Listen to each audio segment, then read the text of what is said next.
Hmm. Well, well, well.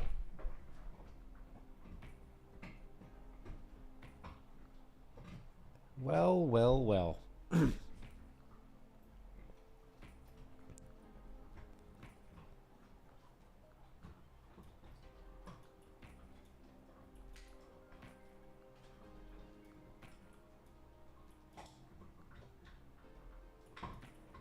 I'm mad that the shrimp gamer stance is blocked.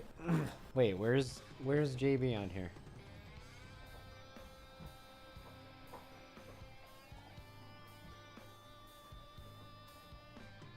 Wait, it is blocked. Where is it?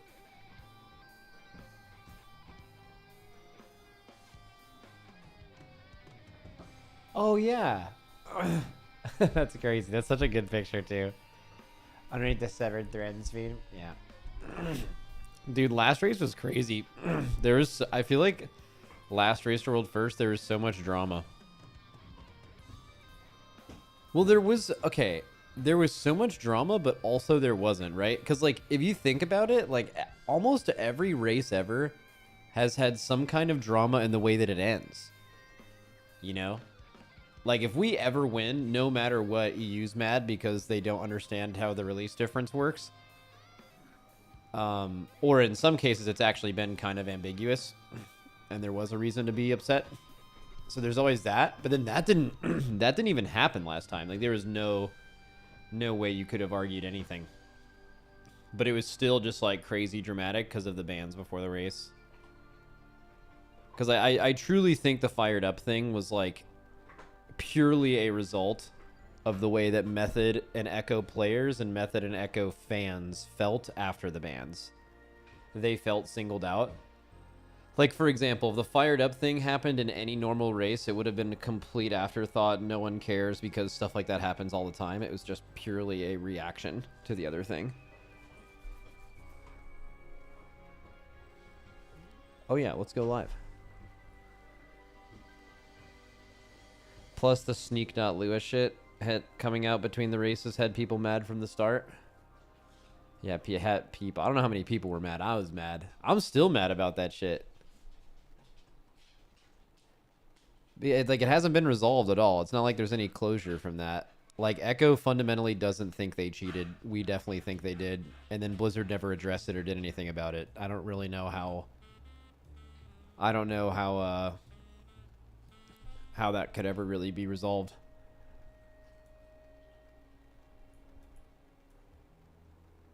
Unless one of those things changed.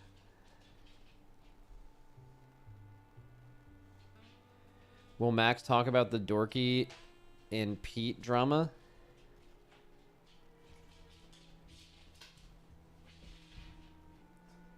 Wait, what?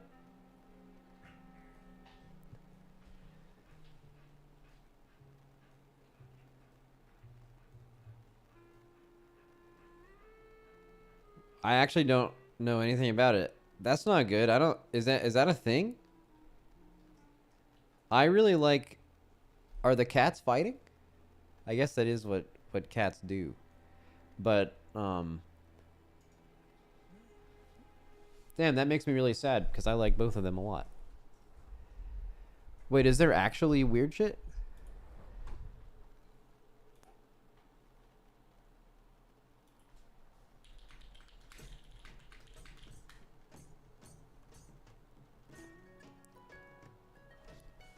No, they baiting? Oh, you guys just made it up. Oh, okay. Well, fuck both of them anyway. Just, let's start some real drama. Fuck cats. All of them. Especially the avatar... The avatar-based streaming ones. Fuck it. Oh, the TGP's happening. Is it like one of the cups or is it the finals?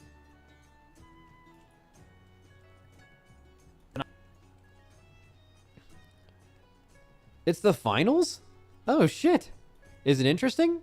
How much longer do they have?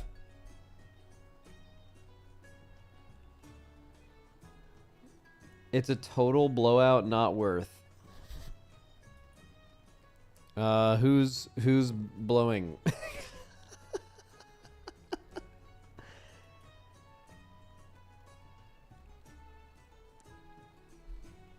Mandatory is the one blowing everyone. I see. Okay. Well, how do I see like the leaderboard? Usually it's linked in Dorky's Discord. Let me check.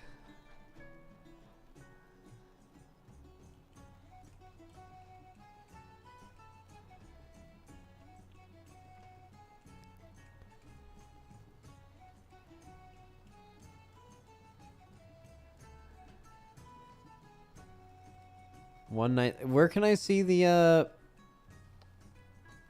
leaderboard or whatever? Fuck. There's usually a link. There's like a link that people have. I bet Dork has it. Link to leaderboard.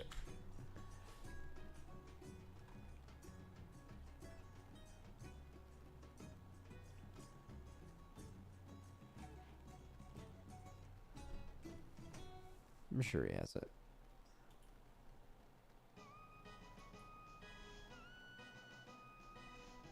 Oh, here it is. It's on the screen.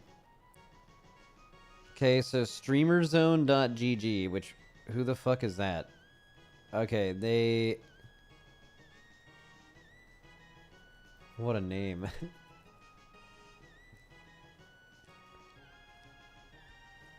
It's missed count. Okay, so they have 119. I mean, they don't look that far behind. Well, that's just... I'm just looking at the score. Let's see. Okay, they're behind 3 minutes in Necrotic Wake. They're behind 30 seconds in whatever SV stands for, Stone Vault. They're ahead in Siege. They don't have the Dawn. Mandatory is in City of Threads. 2 world records. Yeah, but like, that doesn't matter, right? As far as winning is concerned.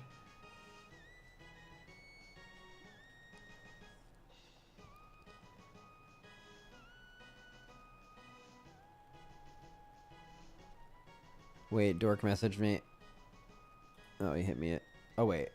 He just sent me the fucking Raider.io link. What a fucking... Come on. Timer matters the most this tournament. Huh? Yip's team missed the 21 Iraq by like 5 seconds. Was rough.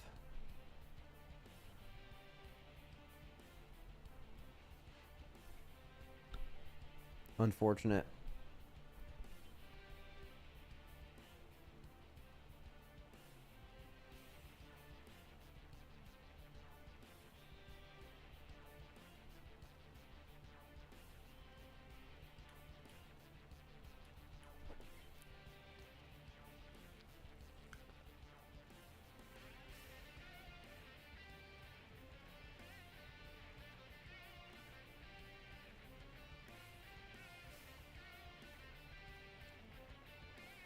Planning on doing Race to World Last next Monday.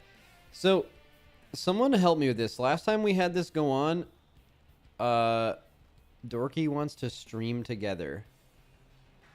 Why are we streaming together? Nah. What the fuck? We're not even in the same call. Let's see. Don't know why Warcraft hasn't updated Mandatory's 21 to world record, but they're frying the other teams right now.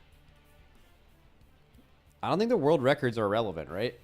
That just means you're the first person to time a key, right? But that doesn't actually matter for the tournament.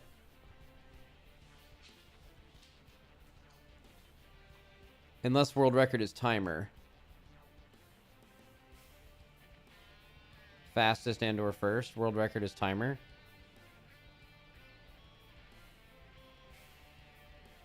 Okay, I don't know. I mean, I don't even fucking care about this. WTGP.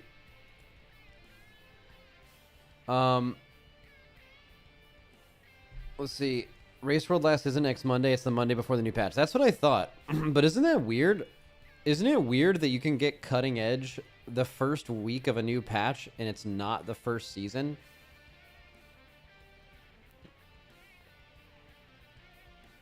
Like you can be not in season 2, but you can have like access to new shit. I mean, honestly, what I might do is just do Race to World Last next Monday, And technically there's going to be one more week. I don't know. No, that doesn't, dude, it's not interesting if you do it that way. Like, the only Race to World last stream that's fun is the one where literally if they don't kill it, it's over. But, like, there's going to be nothing interesting in watching teams try to push and kill a boss next Monday when they can just log in next week and do it again. There has to be stakes. There has to be something on the line. And what's on the line is they can't get cutting edge if they don't kill it. That's not true next Monday. It is true the Monday after that. It's just an unfortunate no heroic week problem. But I don't know. I think I'm going to try to find a way to stream it because last time it got hell of viewers. It was a really fun stream. I don't know. I might find a way to do it. I just don't know how. I'm gonna have to like get a lot of work done ahead of time.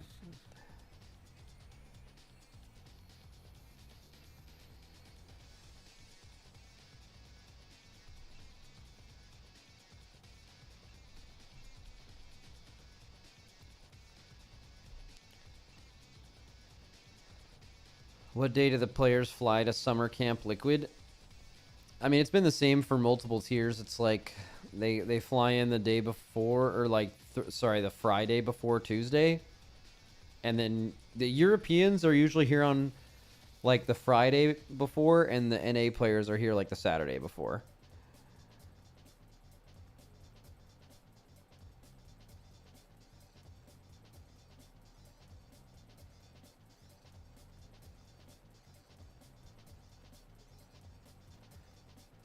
Is speedrunning not as big in retail as it is in classic anymore? I was going to answer that question really simply until you put any more at the end, implying speedrunning ever was a thing in retail. I don't, as far as I know, speedrunning was never a relevant thing that anyone cared about in retail ever at any point in time. When an expand, like, even like, so speedrunning is a big thing in Kata Classic and Wrath Classic, BC Classic, and then Classic Classic. But, like, it wasn't back when those things were live. So, actually, that's not true. In BlizzCon in, like, 2011 through 2015 or so, they did raid races at BlizzCon. They did, like, Midwinter versus Blood Legion, or Blood Legion versus Paragon, or Method, or something. And those were, like, retail speedruns, kind of.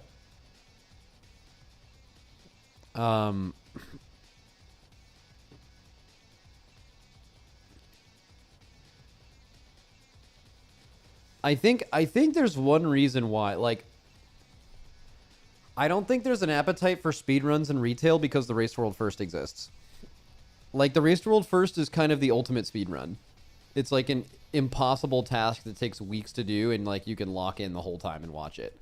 So, like, I feel like doing individual weekly speedruns after that is completely insignificant. Like, here's something. I think in Classic, I think if the Race to World First, now, keep in mind, this is not how it works, and I don't even really know what they could possibly do to have this be the case, but imagine that the Classic Race to World First was, like, 2 weeks long, and people were, like, super invested the whole time, and they were, like, figuring out new things, and you were constantly seeing new strategies develop and everything for weeks.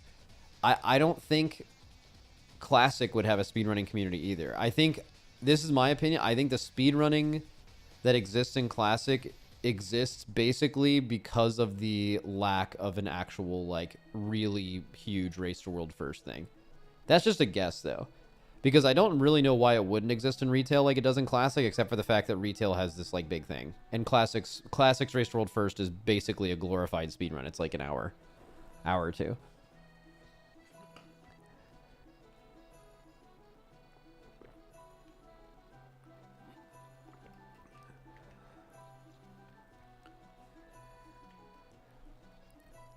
Here's an interview question, Max. Between patch cadences, do you believe there is more of a struggle for class balancing? So, I guess I should mention something about this interview that I'm doing. So, do you guys remember when I told you for a long time we were trying to get a WoW dev on our podcast? It was Skarzard, who's a friend of mine, and he does a lot of things in WoW, but like what he works on is a lot of loot related stuff. So that's who I'm interviewing, because I tried to get him on our podcast, and like Blizzard kept saying like, yeah, we can do that. And then they just, this time they were like, all right, we have Scars art available. And I was like, sweet. And they're like, it's going to be another interview. And I was like, okay, this is fucking stupid. So it's just going to be a fucking interview, which is fine. It's 10 times worse than having him on a podcast, in my opinion. Infinitely worse content. I wish Blizzard would let us do that. They won't, it appears. But yeah, so we're going to be interviewing Skarsgård, who is a great guy, really smart. And we're going to interview him about more loot related things, which I think there is a lot to ask about. And that's probably how we'll phrase the interview. So it's not like me interviewing like the game director or something where it's like you're asking about everything about the patch. Like if I asked him about like, what did you suggest earlier? What made me start saying this? Max, here's an interview question. Between patch cadences, do you believe there's more of a struggle for class balancing? So he has nothing to do with class balance at all. So that would make no sense, right? Like that's, so I would have to tailor the question. Actually, that's not necessarily true. I remember when they brought tier sets back, he worked on a few tier sets, but that was only for a class he played, and that was like more out of fun thing, not his actual job. But it's, you get the point. It's not the right question to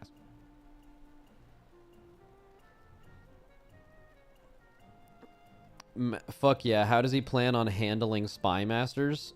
I'm assuming what you're referring to is the trinket from this tier, the Spy Masters trinket that,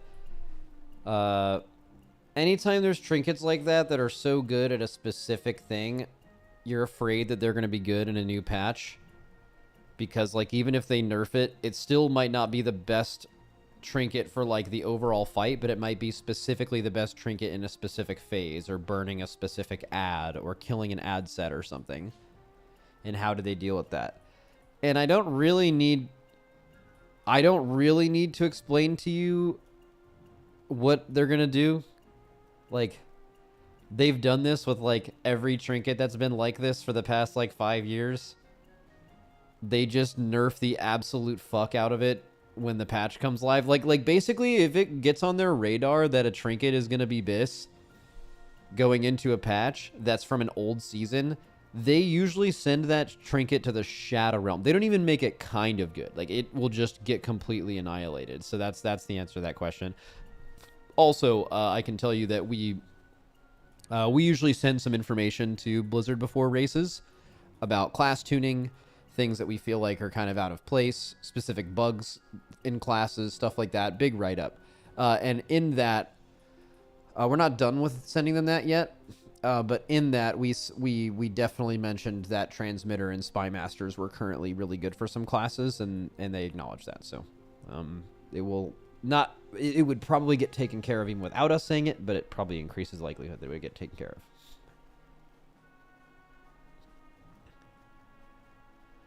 What is it also like, who cares? Like, it'll get nerfed, or it also doesn't matter? I think it matters. I personally think, now I know this is kind of a point of contention, because I think people from like old WoW especially, like this is a big opinion of like people who used to play WoW and they don't play it anymore, and they spend active time during their day thinking about how much the game has been ruined, and they start pinpointing a bunch of reasons as to why, instead of the fact that they're just not a kid anymore. So that group of people, a big thing there they bring up is like, oh, you used to like be able to get this trinket or this item, and it was really, really good for the whole expansion, and that was normal, and that's a good thing. Like, you should have to go back to old raids and like farm old items so you can be relevant in a current patch.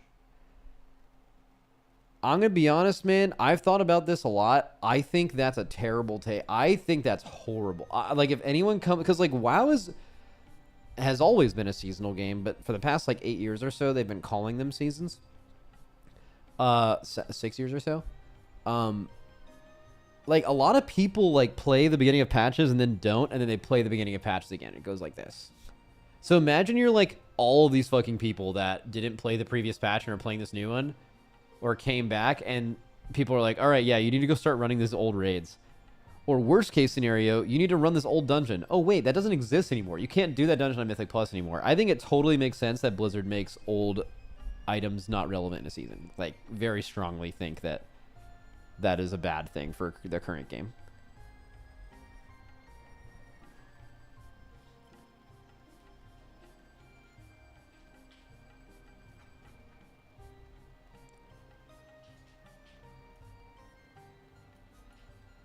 Does leadership in the guild decide that a class is not strong enough to bring, or do the best players give the input that decides, say, Havoc and Nathri being weak to bring?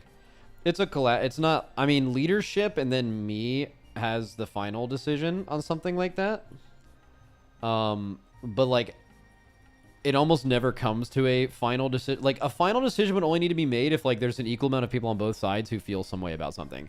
But most decisions are made because we all feel something about something. Like, we can, like, I don't know, like, let's just say we do like a raid test on a boss and nothing is bugged. Everyone in the raid will be able to tell what class is good and bad because we've all played this game for a really long time. There's not like, no one has to like dive into the numbers. Like, it's pretty obvious.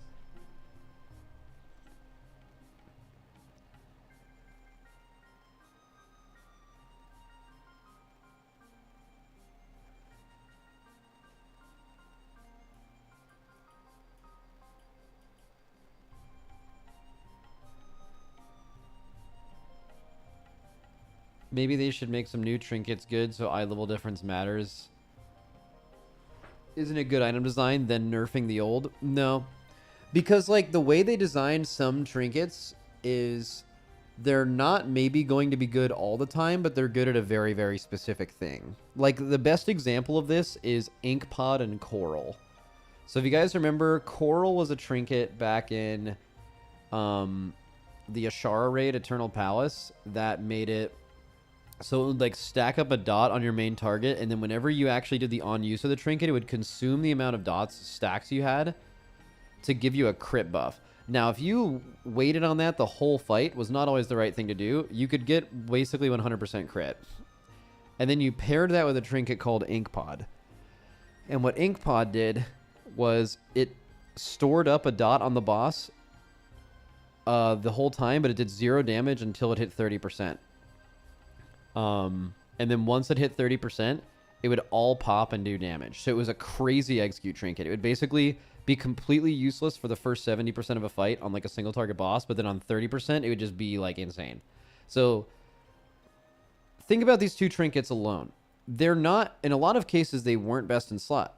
Some cases they were, but they were not like way better than every other trinket in that patch. That's not true. Okay. As a combination on some fights, they were. But even let's just say they were a little weaker, and let's say they were niche selections, they still would have been good at exactly the thing they were designed to be good at, which is like execute burn. So we ended that tier, Eternal Palace. We did Nyalotha, another tier, and then we went into a new expansion in Castle Nathria. And the end boss of the first expansion, if they didn't nerf Ink Pod and Coral, you would have used a trinket from 2 tiers and 1 expansion ago on an end boss of a new expansion fight. And it wasn't because they were numerically super powerful. It was because they weren't the best trinket for that fight, but they were the best trinket at the last phase of that fight. And it was purely by their design. So your thing of saying like, oh, they should never have to nerf trinkets, they should just make the new trinkets in the new patch good. They do, but like trinkets are not just stat sticks now. They're like a little more complicated and they're a little more niche. But because of that, sometimes a niche is so strong that it can be good in a future patch, and I think that's definitely bad.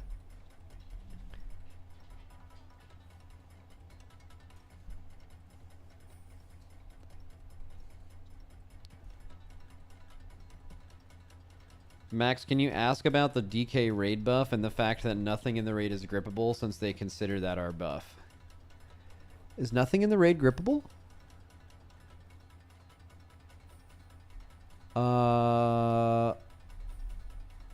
Nothing on Muggsy. Nothing on nothing on One-Armed Bandit. Nothing on Sprocket Monger. I think some things are grippable on sticks. There's gonna be grippable ads on the last boss. which is the most important fight. But yeah, I mean, if you want me to bring up the fact that ads sometimes being grippable or sometimes not being grippable is a shitty excuse for a raid buff, I would agree with you. I've never not disagreed with that. The only thing I've ever said about that is that other classes have it worse, which used to be true with shamans, but now that's not true. So, that being said, I'm speaking to someone who designs loot for the game and reward systems, so asking them about DK's raid buff would be kind of fucking insane. Although they do play a DK and probably have some opinions on it, but...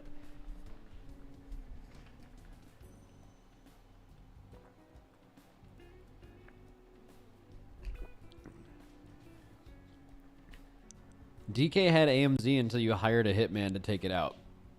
Guys. Okay. You guys can blame me about that. Let's just say that for a second. That... Can we all agree that any class in the game having a 2-minute cooldown 20% DR is not okay? Like, that's... It's just...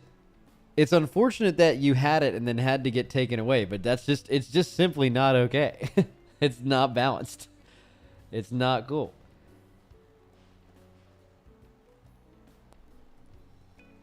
Ask a DK. It's totally fine, man. Oh, okay. That's interesting.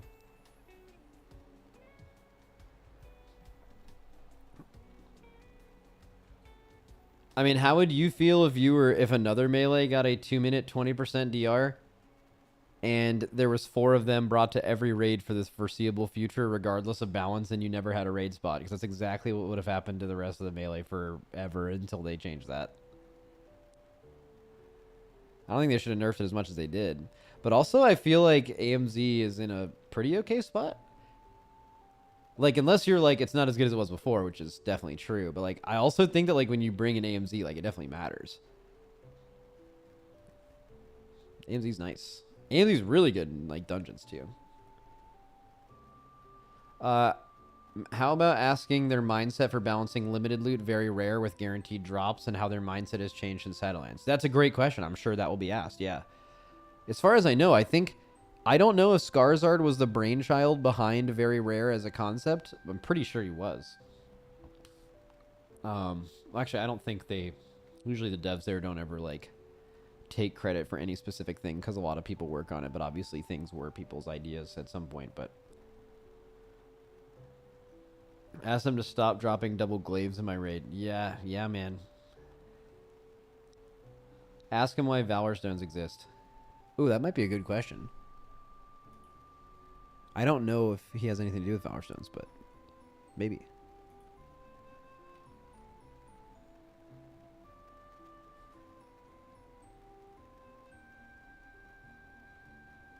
Yeah, you guys know my opinion on Valor Stones. My opinion on Valor Stones... They don't matter to you 95% of the time, and when they do matter to you, it's the worst experience ever. So they're either, like, they exist and you don't know it, or they suck. So it's like, what are we doing here? That's how I feel.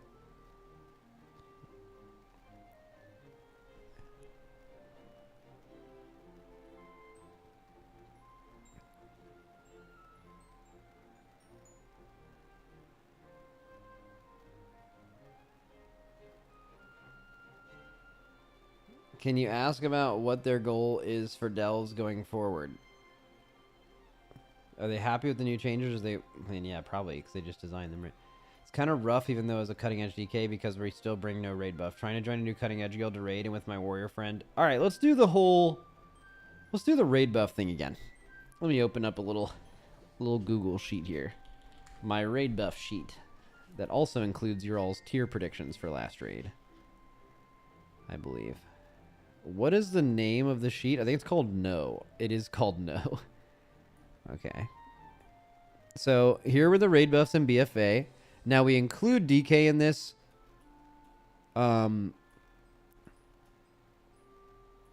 Which DKs might not be happy with, but also you brought a DK to like this whole expansion. Same thing with Shadowlands for the same reason.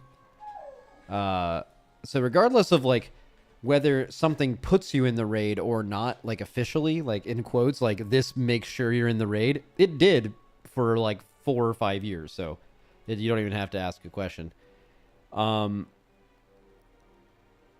Okay, Dragonflight, it's all here, and then the War Within.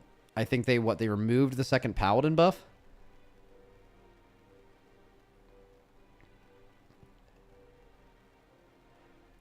Yeah, but now it's just Blood DK. I mean, it kind of always has been Blood DK, except you brought DPS again. You brought DPS DK to basically every single fight or end boss in all 3 of these expansions. What is it? Double AUG wasn't required. Where's that?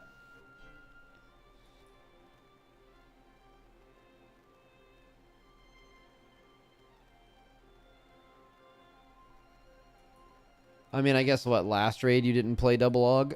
But anytime you didn't play double AUG, you played double dev. So, I don't know.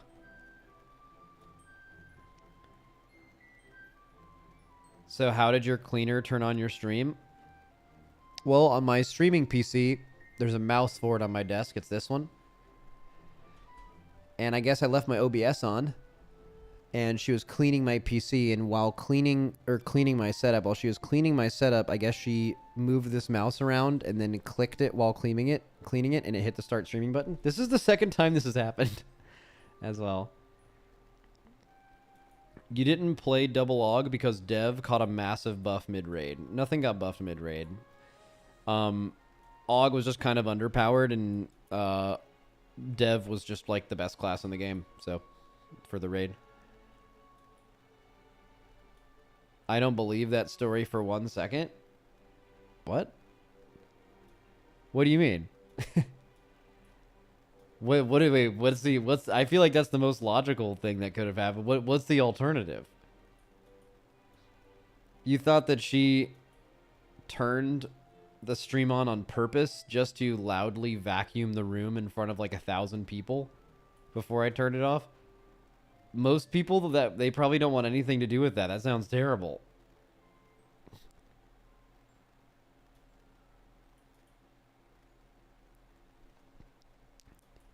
Okay.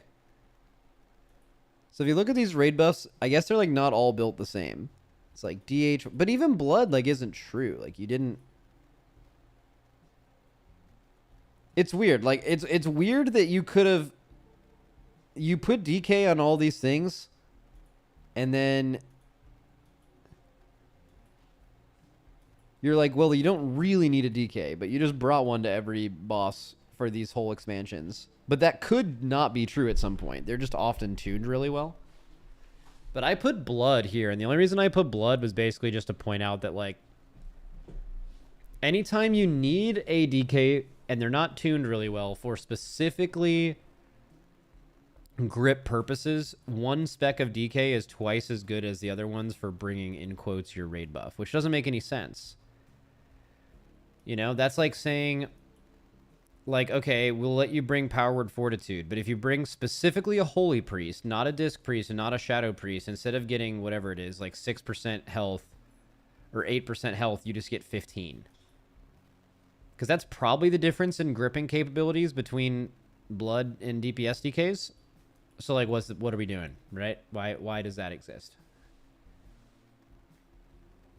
Everyone would probably be like, well, that doesn't make any sense. Well, that makes as little sense as Blood DK over DPS DKs. If you removed all raid buffs, what class would not be in the raid? Bro, if you removed all raid buffs, the level of class stacking would be absolutely ridiculous. It would be fucking insane. You would just...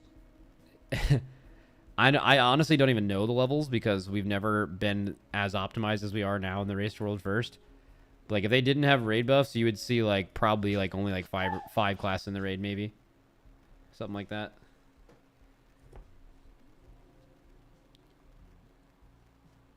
Totally would depend on the patch though.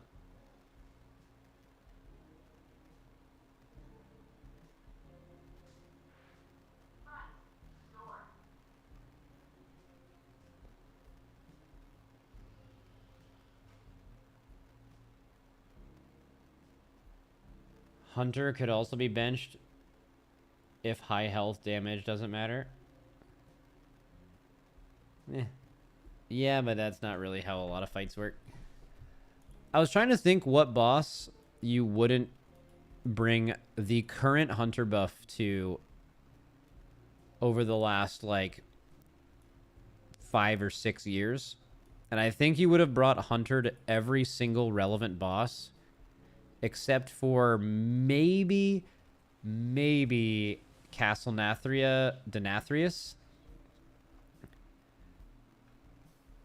because like the first phase was a damage hold, like you held damage. Kel'Thuzad? Kel'Thuzad wasn't really a relevant boss, which is insane because of how late it was in the raid, but it was like, it died in an hour, right? You could kill that boss with any comp. Fyrakk? Fyrakk is great. P1 was really hard. You needed damage in P1.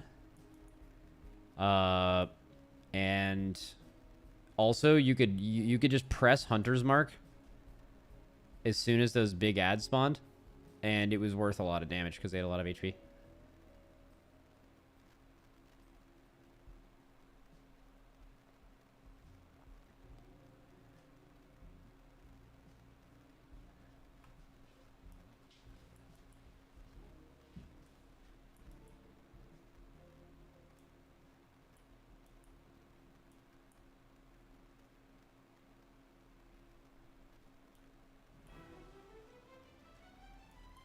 Like, people could mention Razageth, because, like, Razageth, it doesn't... Like, the damage you do in P1 doesn't transfer to, like, the actual damage check to kill the fight. But, like, P1 was still really hard. So it actually is, like, super good on Razageth.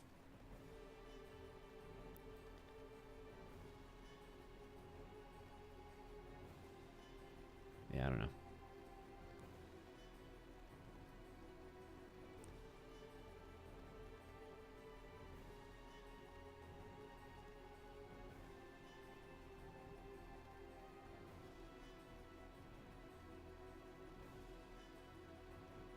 Yeah, but if you could find the damage without Hunter's Mark to push the phase, you could drop it. Yeah, but you couldn't, though. It was, like, really hard in progression to beat it.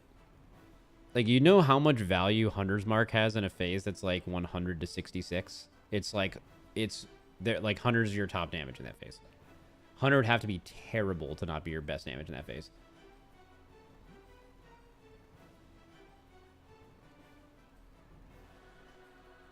It's just, anytime you're looking at that, it's real good.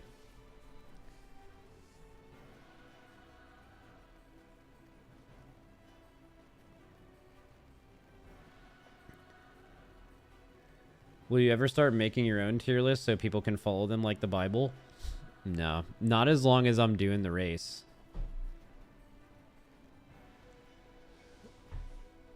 No, I'll never do that. We need a Bible like season 1. No, that's not what he's referring to.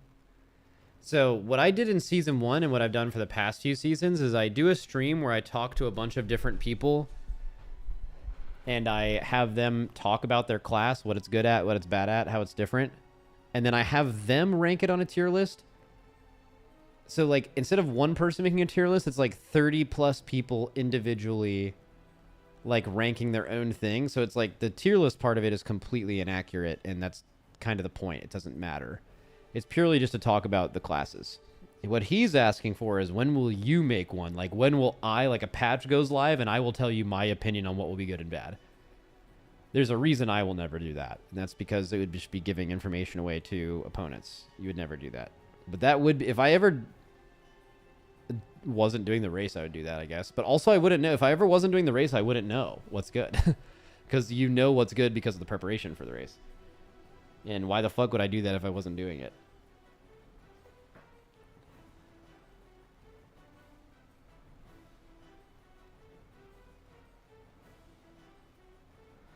Don't you think Echo can't figure that out themselves? There's always small things going into every raid that some teams know and other teams don't. Happens every single time. We were off on preservation in season 1 of Dragonflight, in season 1 of Shadowlands, we were like playing Ashen Holy Paladin, and they weren't even playing a Holy Paladin until they saw it. Last year we were playing Dev instead of Aug. They weren't planning on or doing that until they saw us do it. There is always things that little things that guilds figure out that other guilds don't know. The idea that like, oh, you don't think this guild could figure it out is totally wrong.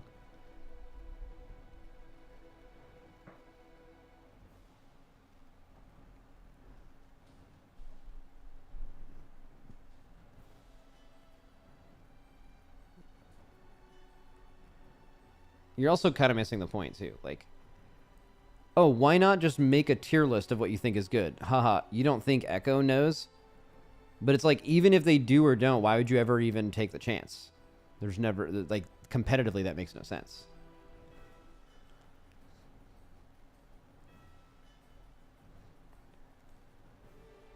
Do you and the analysts make an internal tier list? No. That's not how... No.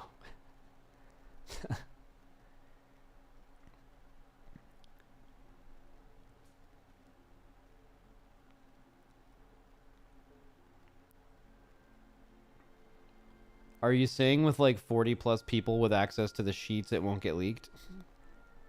Yeah, it doesn't. No.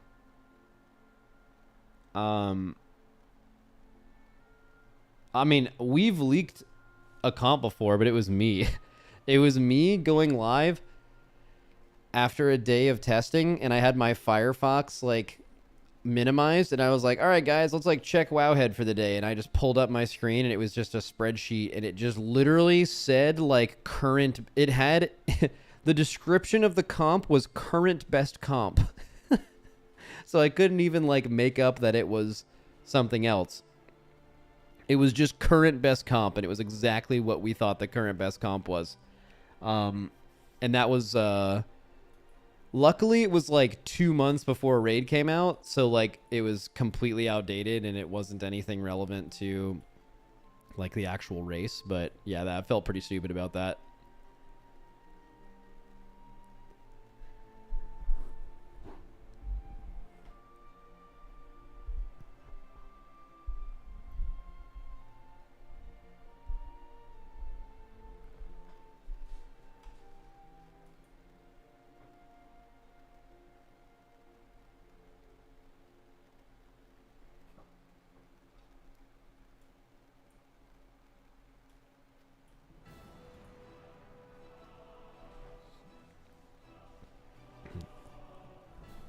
Mac, did you lose weight over the last year or two? Yeah. 2 years ago, I was 220 pounds, and now I'm 170. So, yeah.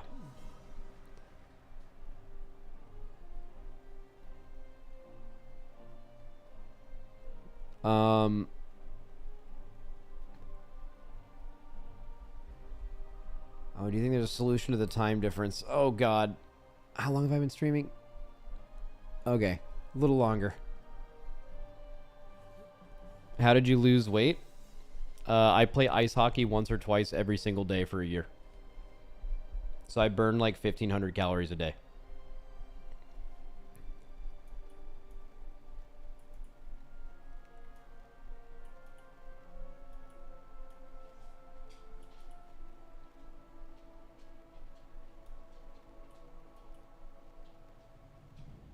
What's your heaviest weight versus your current weight?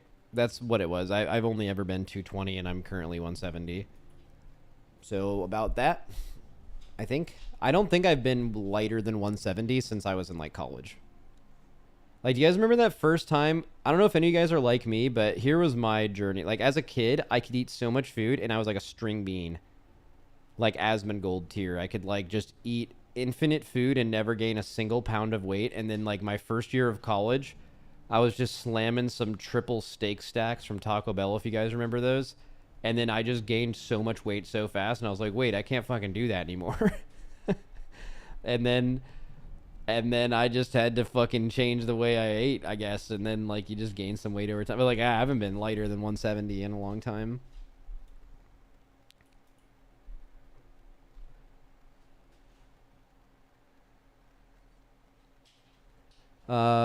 Max, when are you doing the Giga tier list call? I don't know, whenever I feel like it. I don't have it planned or anything. Yeah, when I left school and stopped organized sports, it got pretty rough. Yep.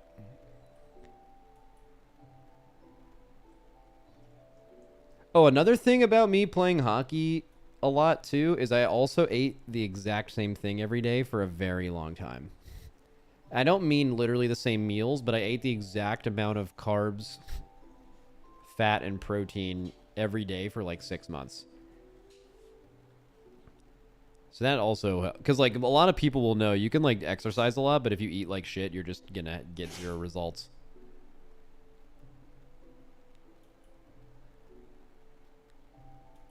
Do you think we'll ever see a boss as cheeseworthy as Zool and running 5 rogue comps? No, not as long as there's raid buffs in the game now.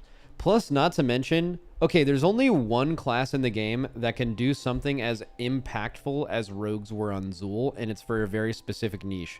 And it's only one class, and it's one specific niche. I'm pretty sure you guys know what it is, because it's like often complained about. But the only thing that is currently still in the game that can do anything like that is Moonkin. Like Moonkin's ability to do spread AoE on a bunch of targets, no class can even remotely come close to doing that thing. Kind of similar to how sub-rogues used to funnel more than anyone could funnel. Like that's the only time you would ever stack 4 or 5 classes to do one thing is the only possibility at all is Moonkin, because it's the only one that like does something unique enough that no one else can do.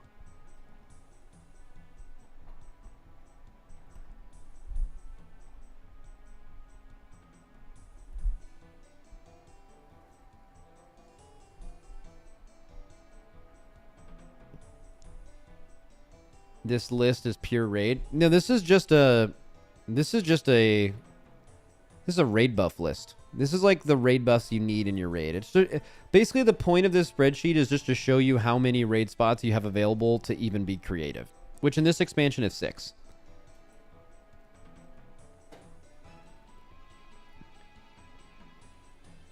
But the reason we pulled this up, AUG, is arguable, I guess.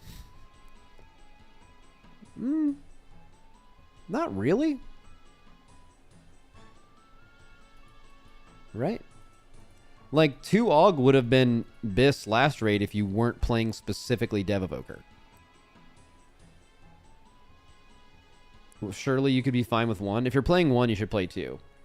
It never makes sense to play an odd number of AUGs, really. Well, that's not necessarily true, but within the case of 1 and 2, that's true. If 1 is good, 2 is better.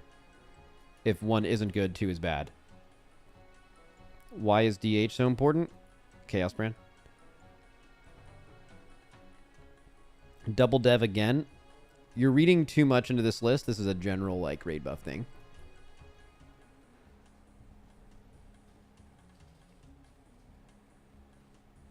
How would removing raid buffs affect civilians? I don't know. I've always been a fan of removing raid buffs as a concept because at like a high level for me, like us creating our raid comp, it's so much more creative and it allows you to like outplay other guilds in your ability to run different comps and also your ability of your players to actually multi-class different classes well to be able to pull it off. That's what I like about it. But I actually think raid buffs are good for the game in raiding. In Mythic Plus, totally different story.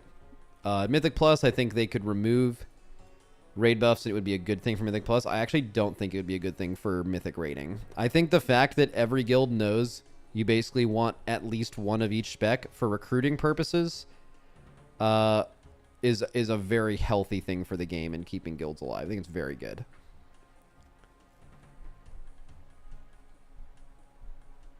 I don't think this was good. Like, I don't think BFA was good. The only reason BFA was good in some people's eyes was it was closer to having 0. But, like, when we got to, like, Shadowlands numbers, it was like, okay. Like, okay, we're ramping up the raid buffs here. And then we got... These came throughout the expansion. Didn't have both Paladin buffs right away. And it got to the point where, like, okay, now that we have almost everyone has a raid buff, they should just give one to everyone. Why Rogue? Rogue gives a DR poison to the boss. Makes the boss do like roughly 3% less damage, but only on things that are sourced to the boss. In my opinion, the Rogue raid buff is the most sittable raid buff, I think. Except for like DKs on a fight with no grips. But like Rogue raid buff is turbo sittable because there are bosses, like even on like any boss really, like probably only half the damage comes from the boss.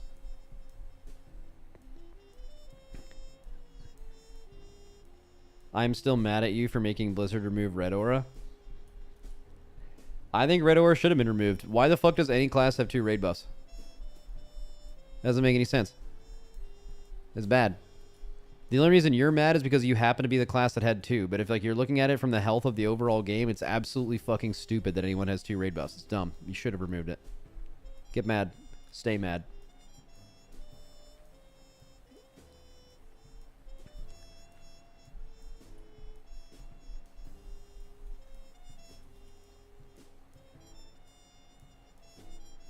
Monk buff is also meh. Yeah, monk buff isn't great.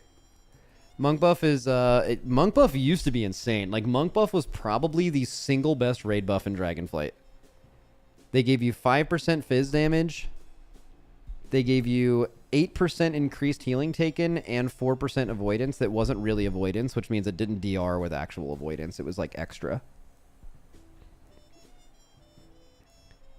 I mean, it was so broken. It was probably pound for pound the best raid buff.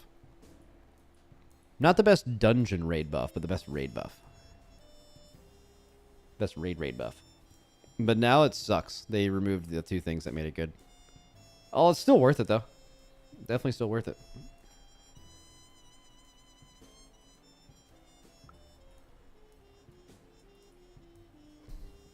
Why do you have Pally twice in Dragonflight?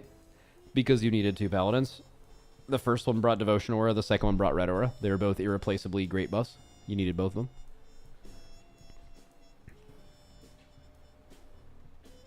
Do you guys want to guess the raid buff, the raid comp for next year, actually? I feel like it'd be super fun to do right now because I don't think people have a even kind of general consensus as to what's good.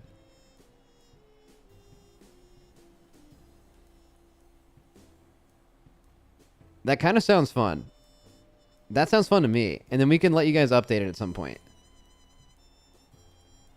Here we go. This was for Nerebar.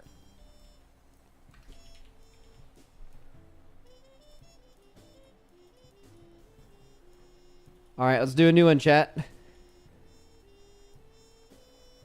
Wait, why are there two lists here?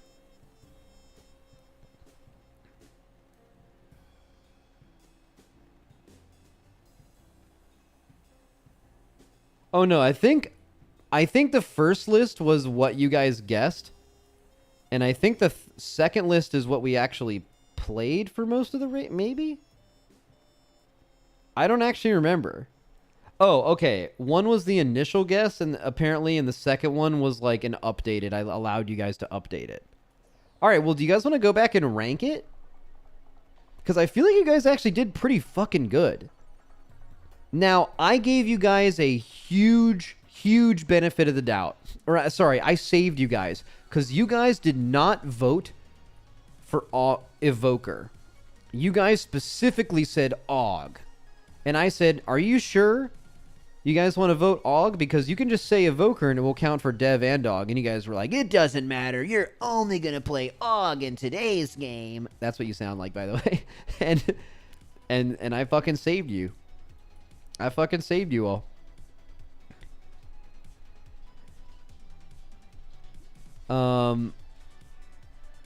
You guys were big on mages going into the patch too. Max leaked it. I mean, I did low-key leak it. Like, when I was telling you that, I 100% knew that we were playing Dev on some bosses at this point, both points, because of AUG's power level and Dev's power level. Especially on early bosses. Like, I'm not sure about later bosses. You don't think about comp on later bosses because your experience on early bosses kind of determines what you know is good for later ones. But on early bosses, we knew we were playing Dev over AUG because easy class versus hard class, and they're both about as good as each other. So why would you ever play the hard one? You play Dev, right? Okay, so that was, I mean, you guys got it pretty right, though. What was the difference here? I think this was the exact comp you ran, except you dropped Windwalker for a second DK. And that, we're talking specifically Ansurek here, right? Which is, I think, like, what you're trying to make a comp for.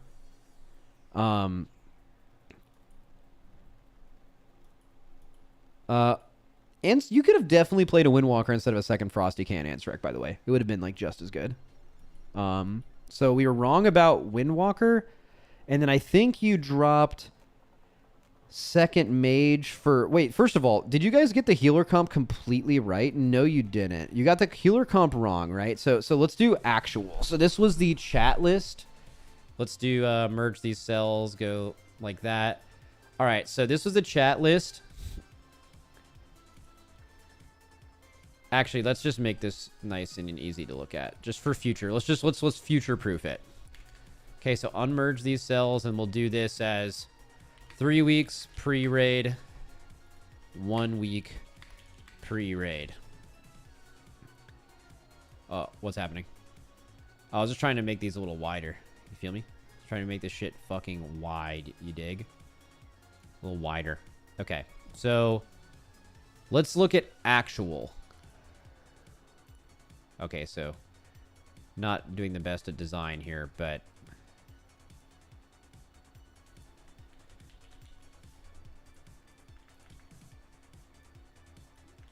let's just see how right you guys got. So it was Guardian Blood Decay, I believe.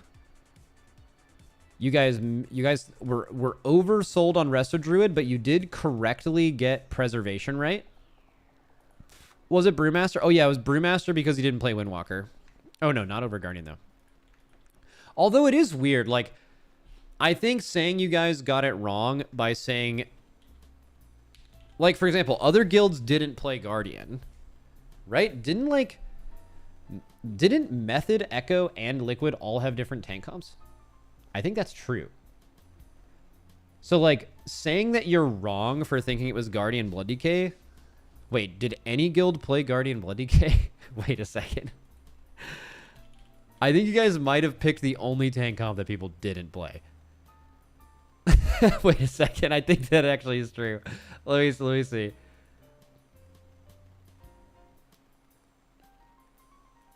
I think that's what happened, boys. I hate to say it.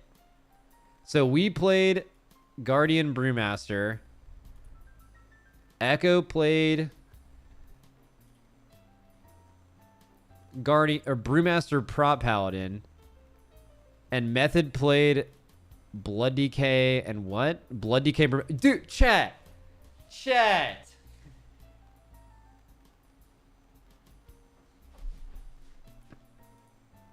Chat, you guys picked the only tank comp that people didn't play of relevant tanks. That's fucking tough. That's tough. Let's just say that's tough. It's simply, that's a little tough. Wait, Instant Dollars played it? Let's see. Is that true? Okay, I'll give you guys some points if someone played it. Okay. Instant Dollars played it. Okay, you guys get some points. Instant Dollars is a good guild. So they played it.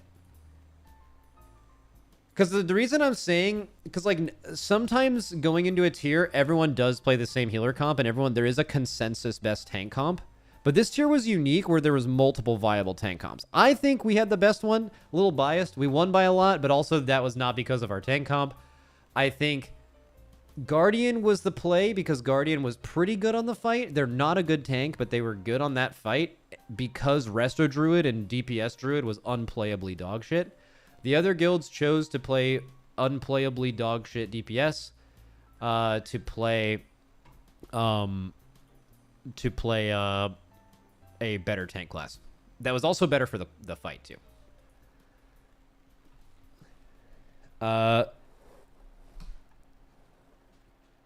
Okay, so that counts. All right, so the healer comp. So you guys were right about double preservation, and you were right about Holy Priest. You just got a little too high on the Resto Shaman bandwagon, I think.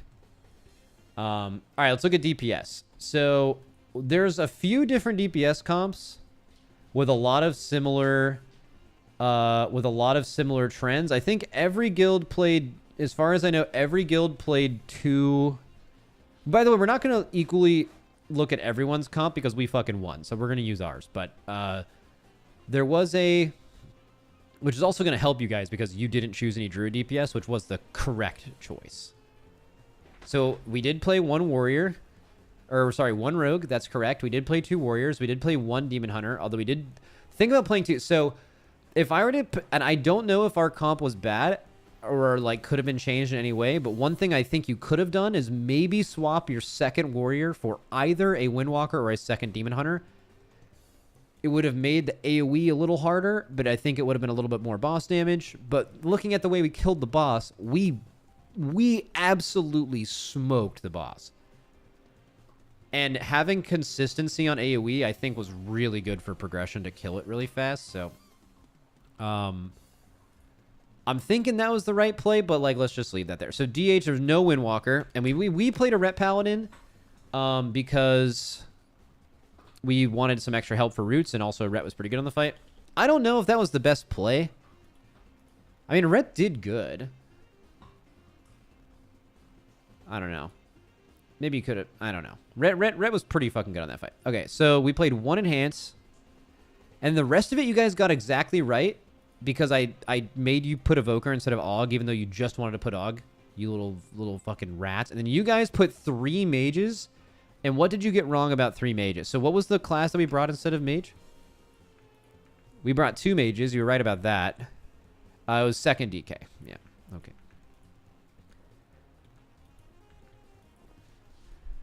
I mean, what did you end up getting right? So this is what chat got right.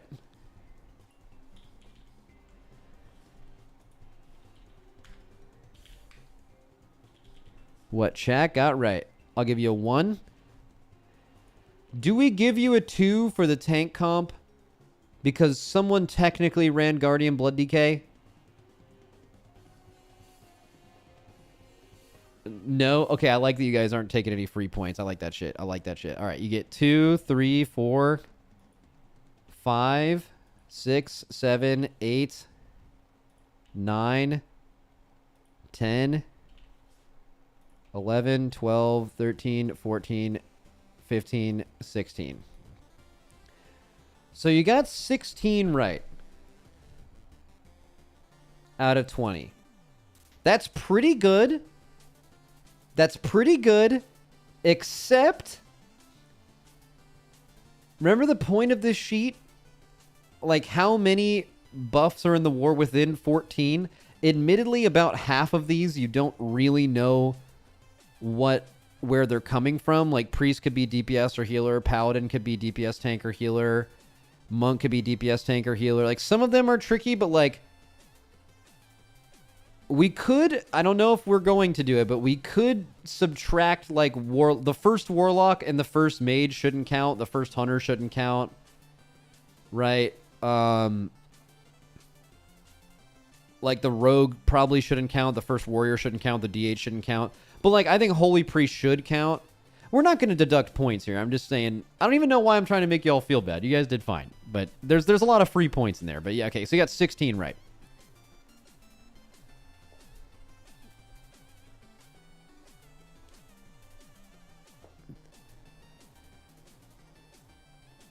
Max tried to steal our points. I'll give you guys some free points. I think you guys did okay. All right, so let's start a new one here, boys. Let's do this again. Let's do this for Casino Raid.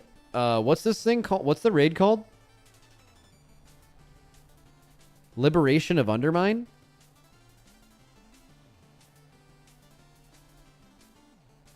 We're not calling it that. We're going to do the Casino Raid. All right, Casino Raid. Chat list. 3 weeks pre-raid. Is that true right now? Are we 3 weeks pre-raid right now? Close enough. Wow, it is crazy to say that this is 3 weeks pre-raid. Because it is.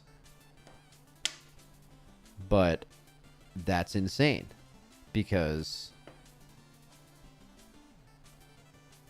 Wow. Okay. 2 weeks, 2 days. To the raid? March 4th? How many days until March 4th? 16 days. Oh. Oh my fucking god. How does time work? All right, anyways. 2 weeks pre-raid.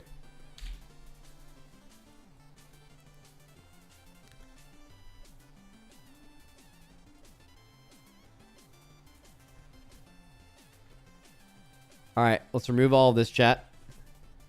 So, we're not going to do votes until it gets contentious. So, chat, I will allow you... Wait, what is this shitty-ass borders going on right here? Give me some zero... Let's get these zero borders, boys. Zero borders. All right, chat. What do you guys feel confident about? You can start with the easy ones. There's a few guaranteed raid buffs. Let's start with a few...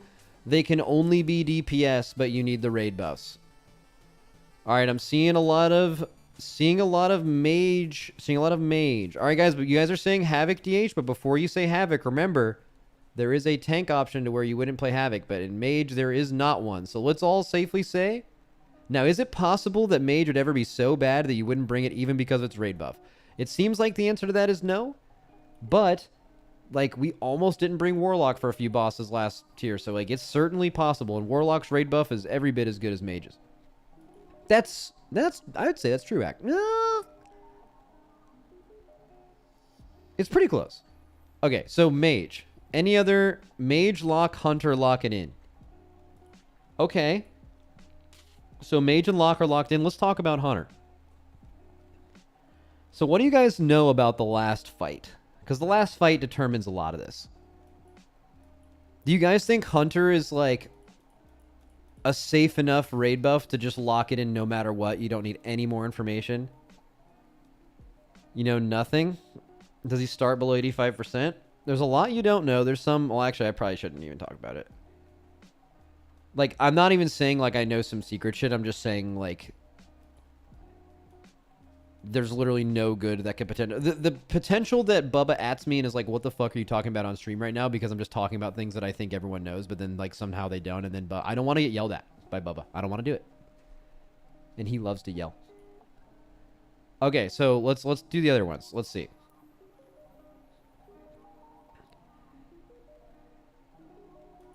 Okay, so you guys are saying DPS warrior. You guys are DPS warrior fans. Chat, do you guys feel good about one DPS warrior? Are we feeling good right now? Are we feeling crazy good? No, hell nah. Yes, yes. 2. You think 2 personally? We'll start with 1. We don't have to do 2 at a time. We can just do 1. All right, so you guys think 1... You got a lot of rogue enjoyers. You guys think rogue goes in? Anyone think... I think it's hard to commit to rogue because... In general, like I'm looking at this from your all's POV, because you don't know so much about the last boss. What you literally don't know is what damage is sourced to the boss versus the environment or like other random things. So it can be very weird to determine how valuable the rogue raid buff actually is. Right? But since they've added the rogue raid buff, you've played rogue on every fight. So I think it's a safe bet, chat. I think, yeah. All right. Okay. Put the rogue in the bag, bro. All right, sorry. I did it. Okay. So now we're getting into a little murkier water. Does anyone have some tank or healer opinions yet? Any DPS, any more DPS opinions? So like, for example, what are raid buffs we're missing right now? I'll just go over them with you. We're missing the monk raid buff. We're missing the DH raid buff. We're missing the shaman raid buff. We're missing the priest raid buff. We're missing what should be like the aug raid buff and druid. Any thoughts? You guys, by the way, you guys are typing a lot of different things. I need you, instead of doing that, to all think the same thing and make it easier for me to read. So try to get your thoughts together like a hive mind. I guess I'm leaving, maybe right now I'm making it harder for you guys because I'm across all different healers. Let's, like healer, tank, and DPS. Let's just stick to just DPS for now. Are there any more DPS? I'm not doing a poll yet. It takes too long. Are there any DPS that you guys feel like are like, we're playing a DPS this tier, and it's going to be a DPS. Even if it could be a healer or a tank, it's going to be a DPS. Seeing a lot of Hunter and Hand Shaman and Havoc. So I'm going to do a lot here. I'm going to throw all of these in at once. Is anyone super mad at this? Is anyone like, this looks bad? Well, not anyone. There would have to be a lot of you because like this is really, this is ever since all these things have gotten raid buffs, you've ran exactly these classes for every single raid until that point. So I think, and by the way, guys, this is not final. Like once we make the full list, if a decent amount of you are like, you know what, I actually don't like this class here. I want to add another one of this other class. And I'll let you vote on that. We've done this before. Like I'll give you the chance to remove it because you guys are actually doing better at this last time. Because if you guys remember when you were making this list last time, you guys were like putting in a bunch of tanks and healers first, and I let you do it as a lesson because you all wanted to remove them later because you were looking at the things wrong. Like generally how you make raid comps at a high level is you fill out DPS outside of very obvious tanks and healers, which are pretty rare. And then you kind of use tanks and healers to maybe fill in some holes. But you guys are doing it tanks and healers first. I'm like, I'm going to let you do it, but you're going to learn. And you guys did learn, and you made some changes. And I let you revote them in. And I'm going to let you do that this time, too. So I don't even know why I'm saying this right now. But,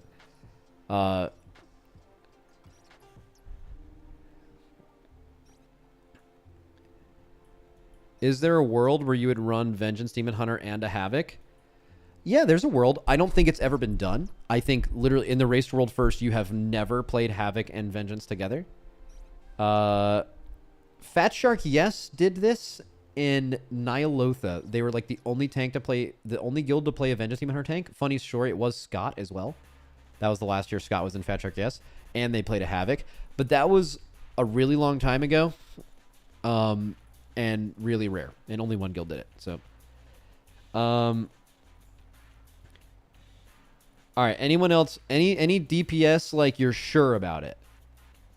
I'm seeing some Evoker players. All right, Evokers. Now keep in mind for Evokers, guys, you don't have to specify AUG or Dev. It's both. It's ranged Evoker. That works. Same thing with Rogue. We're not making you specify what spec. Now, I do make you specify between ranged and melee. Like, for example, I don't think you should have to tell me Ass, Sub, or Outlaw. But, like, I think if it's a DPS Shaman, I think you need to specify Ellie or Enhance. Because, like, it's just simply not the same thing. So some people in chat are just saying throw 2 Evokers in there. Do we have any disagreeers? Or you have any disagreeers for 2 DPS Evokers? You have run 2 DPS Evokers in every single raid since they've been released. Except, well, since AUG was released, at least. 1 Evoker. Only... Okay, the first chat poll has begun. Putting a poll in the chat. Evoker? Question mark? All right. 0, 1, 2, or 3+. There are 4 options. If it's 3+, we'll narrow it down in a following poll. Poll is out.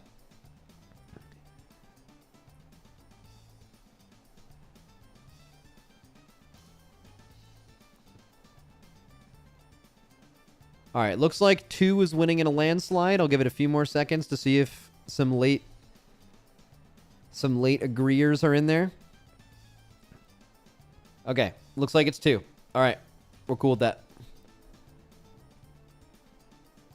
Now, keep in mind, chat, some of you guys are like, I'm not getting what I want, but that's not real. You guys as chat are one entire entity. There is only one of you. You're just spread out in a bunch of different parts. So you need, as soon as something is voted, even if you didn't think about it, as soon as the vote goes through, your opinion is officially changed. And your old opinion was wrong. And your new collective opinion is right. Okay. So let's move on to Max hates YouTube chat. Guys, I don't hate YouTube chat. I can't. I'm reading it. I just can't run a poll in YouTube chat. At least I don't know how.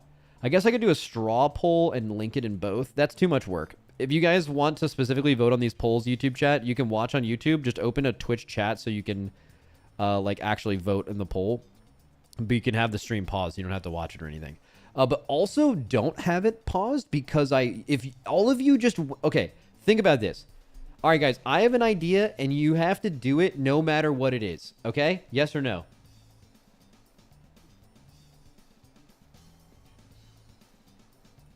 No, no, no. Okay, I see a few yeses. This isn't very fun. Okay, fuck it then.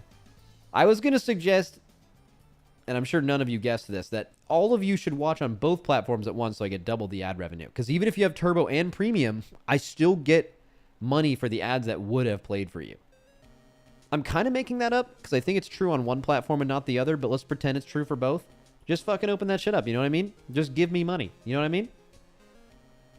All right, chat. So we're actually only down to 1, 2, 3, 4, 5. We're down to 5 DPS spots in a conventional like 4 heal, 2 tank. It's crazy I had to mention a 2 tank thing because we haven't 3 tanked in years, like years and years and years. But we actually 1 tanked last raid. But admittedly, 1 tanking was super cursed, and the actual designer, not even kidding, of that fight, like personally reached out to me after the raid and was like, I'm so sorry that the boss ended up being a 1 tank. That looks so not fun. So like 1 tanking is not the goal, right? So let's see. 1 Windwalker, 1 Ellie.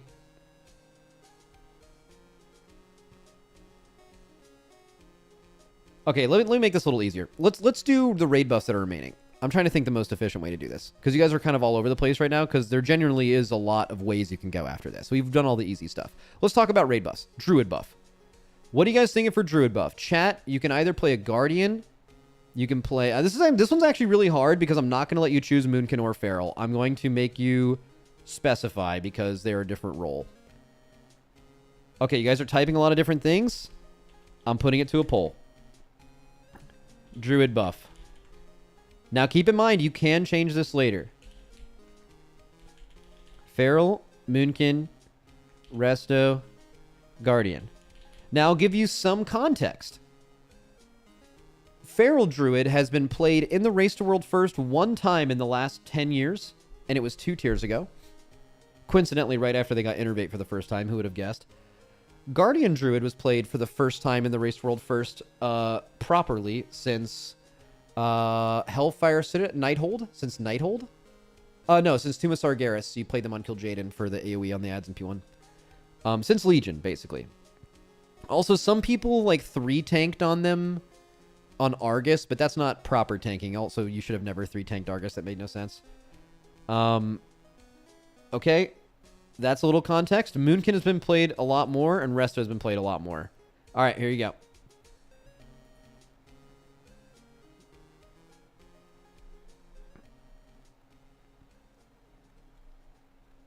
Wow, seeing Moonkin with 60... Okay, Moonkin's winning in a landslide. It's not even close. Okay. Moonkin. Moonkin making a comeback. After the last... Was it last raid or last 2... Is it 2 raids in a row where Moonkin were shit? At least on, like, the hard bosses? I mean, there was a lot of hard bosses last raid, and they were good on 2 of them, so... I guess that's fair. Just not the last one. This raid is heavy spread cleave. You don't really know what the last boss is going to look like. But Styx is, but who knows how hard Styx will be. Styx is as far in the raid as Rashonan is. Could be a one-shot. If you're basing your opinion on Moonkin off of a boss that might die in 1 pull, you might want to rethink that. Now, Styx is probably harder than Rashonan, but...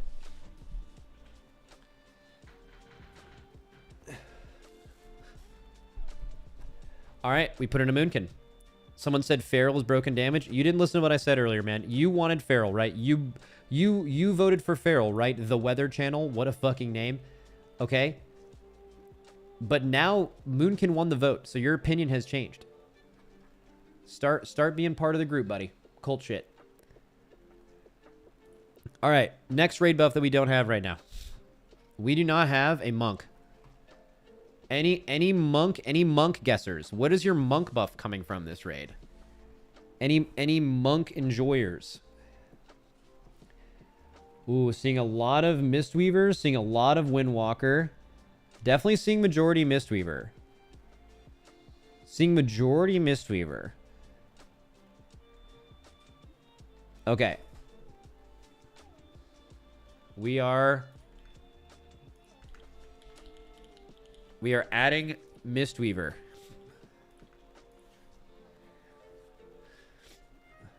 Someone said, I actually think you might play 2 Mistweavers. Holy fuck, you guys think Mistweaver's good. Okay. Cool. So 1 Mistweaver is in. You officially have your monk buff. Not to say you can't run a Windwalker or a Brewmaster later. Right? It's not every raid that tanks are exclusively used to bring buffs. It's actually pretty uncommon. You actually usually bring a really good tank. But, man, why does Brew have to be ass every tier? Bro, Brewmaster's probably the single most played tank in the last 8 years, and we literally played it last raid. What are you complaining about? Also, the poll's already over. Oh, there wasn't even a poll. Never mind. You're mad. You're mad. You're actually mad. Okay. What other raid buff are we missing? We're missing the priest buff. What do you guys want to do for priest buff? Holy disc. I do make you specify the healer spec. Stay mad. Holy disc or shadow. Okay, seeing a million disc enjoyers. Disc. Holy fuck, you guys are big disc fans. Jesus. Okay. All right, let's put a disc in there. All right, next. Guys, we can add holy or disc or whatever later. I'll give you the opportunity to change it. Relax. Okay. Paladin. Paladin, boys. Paladin. What are we doing here? We doing ret? We doing holy? We doing prot? Prot, holy. 1 prot, 1 holy. Prot. Okay. Looks like prot. So we got a prot pally. We've run prot pally a lot. So we didn't play one last raid, but Echo did. And then they were played a ton in Dragonflight. But in Dragonflight, there was 2 paladin buffs. So, like, you kind of... I mean... You were just so likely going to play a prot paladin every raid with that much buff coverage needed. Okay. Guys, we're getting pretty close. All right. So, talking about remaining raid buffs. What are we even missing? Technically DK. And then I think we actually have free reign of the rest of the comp. Okay. DK is one of those weird raid buffs where you don't technically need it, but I'm asking if you guys, one, if you think there is DK in the comp. So basically the answer should be no DK, or it should be either DPS or tank. You don't need to specify the DPS spec. Seeing a ton of blood DK. Okay, let's do a poll real quick. Quick little poll. Polls out. Polls out.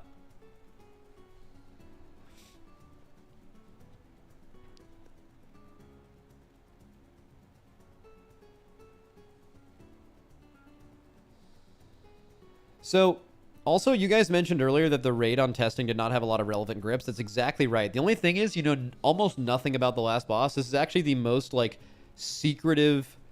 You don't know anything about this boss. Like, even when you're looking at bosses that we didn't test, like Razageth or all these other fights, like, you at least get to see them on Heroic and Normal, and then, like, you know kind of how to do Mythic. But this boss on Mythic is totally different than Normal and Heroic. Completely fucking different. So, like, going into bosses you know nothing about, you know that an end boss, it's very likely for end bosses to have grips that matter. It's, like, extremely common, especially if there's not a lot of grips in the rest of the raid. So I think... You're definitely having, and this is, by the way, I know literally nothing more than what you can figure out from data mining for this fight. So I know there are ads in the fight. I don't know where they're going to spawn, if they're grippable, if grips are relevant, if they spawn on top of the boss, who knows, right? So looks like you guys feel like, at least almost all of you, almost 90% of you feel like you should run a DK this raid, which is why Blizzard, by the way, even though you guys are mad about grip not being a raid buff, this is why Blizzard thinks grip is a raid buff, because almost everyone thinks you bring one to the raid all the time, which is the only reason raid buffs exist. So you bring a class to a raid all the time, and you do anyway. So not saying it's the right way, and DKs should have better grip potential, but yeah. Okay, so people don't feel super high on DK here. Super high on DPS DK, although we can add DPS DK later. We'll have some spots to fill in. All right, so we officially have every class in the raid, right? 1, 2, 3, 4, 5, 6, 7, 8, 9, 10, 11, 12, 13. That's how many classes are in the game, I think. Okay, so Now, you guys can go anywhere you want. You can go healer. You can go DPS. Where are you guys next where you're like, this is the thing we're bringing? Like, this is the thing we don't have yet, and it needs to be in the raid because it's goated.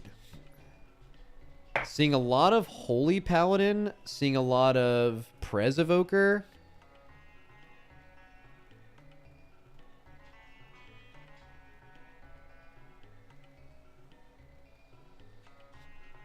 Seeing a few Shadow Priests. Seeing a lot of Resto Shaman. All right, guys. We are all over the place right now. What is the best way to figure this out? Okay, best way to figure this out. I don't know why I said we can go anywhere. We're just not going to do that because it's impossible to read chat right now. Like there's just simply too much happening on my screen. So, let's finish up healers real quick because we now no longer have to worry about raid buffs. Let's just get our healing comp. All right, guys, you guys can add one healer to this healing comp. What is it? All right, I'm actually going to do a poll because you guys are typing way too much shit. So, we're going to do healer spot 3. You don't have to pick the same. We're going to do each healer spot one by one, and we'll narrow it down. Okay? Healer spot 3. Let's get some things here. I'm seeing a lot of Prez Evoker. I'm seeing Holy Paladin. I'm seeing... let me keep reading. Seeing Holy Priest. I'm seeing Resto Shaman. And I'm not seeing anyone really advocating for Resto. Okay, now we're seeing Resto Druids. Okay, so just every healer. Except I don't have enough room, by the way, guys. I don't have enough room to also put the option for a second Mistweaver. I'm just out of spots. And I know some of you earlier said you really felt good about second Mistweaver. But if you, assuming you don't want to run 3 Mistweavers, I'll just put Mistweaver on the next one, and I'll remove the one that, like, the least amount of people vote for here. I think that's the best way to do this.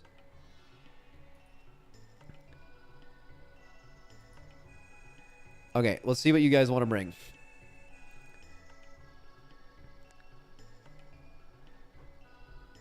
Okay, so, like, Resto Shaman and Resto Druid are getting, like, absolutely 0 votes. Okay, so Holy Paladin and Holy Priest are winning by a lot. Holy Paladin needs Jesus. Yeah, the thing is Holy Paladin needs Jesus going into almost every raid, but have you guys seen that screenshot of, like, how many times Holy Paladin has been brought to Race to World First? Like, it's insane. Like, it's more than any other healer. So, not to say that ever means it won't change.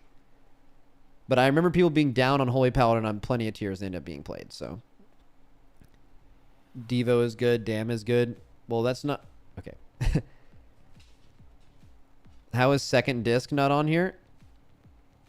I guess we could do that. Here, so since Holy Priest won, I'll let you guys do one more quick poll. As to whether you want your second priest to be disc or holy. This probably won't be a full minute. It'll be obvious which one you guys want.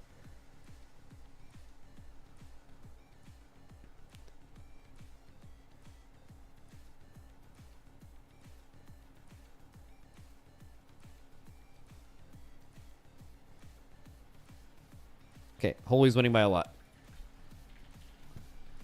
Okay, last healer spot. I have to wait till this poll's over, unfortunately. Maybe if I report it. Terrorism. Okay. I don't think that's going to work.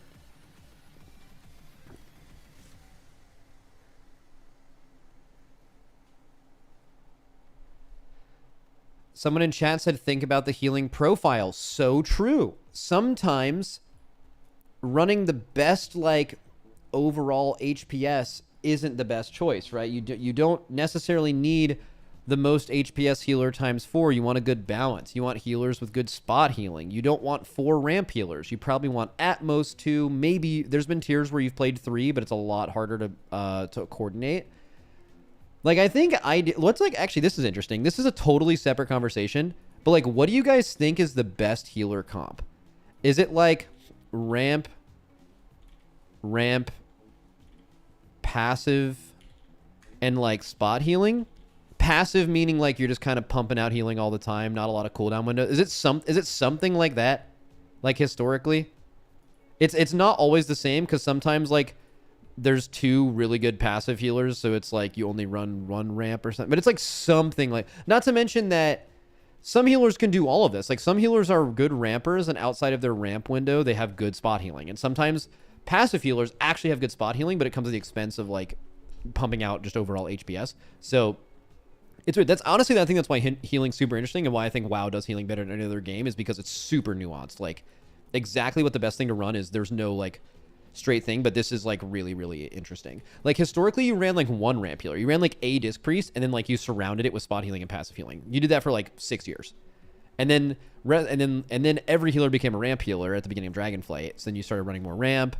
Do you guys remember fucking Sanctum of Domination when you did this? Unironically, you did this.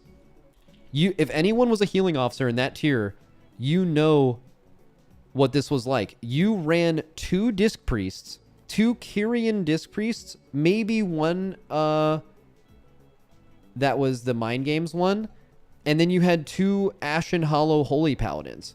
So you were rotating 2 4-minute Ashens and most likely 2 3-minute Kyrian disc boon ramps. You had literally no spot. You had a little bit of spot healing, and you had no passive healing. You were just basically in a ramp phase of a healer the whole fight at some point. It was completely insane. Like, you've never had a healing comp remotely close to that. It's so weird. Okay. Okay. Let's move on here. Okay, so you guys... Actually, I forget what you guys even voted for. Oh, yeah. Sorry, we're doing one more poll. So I was waiting to do the poll, and then I got sidetracked. So, comp. Last healer. If you don't even have to fill in the last healer now, we actually could do some DPS, but I feel like we're at the point with raid buffs that you're actually picking healers for healing reasons, so it doesn't make any sense to delay it. So, because you guys didn't really vote a lot for... okay, so let's put Mistweaver, so a second Mistweaver. I imagine you guys don't want to play a 3rd priest. I'm not saying that that's wrong to do that. I'm just saying based on your voting, it seems like you don't want to do that, and I need to remove some things to even have the options to put the vote here. So I'm going to do Prez, Resto Sham, Resto Drud, and Holy Paladin? Is that the last healer? I think so. All right, polls out.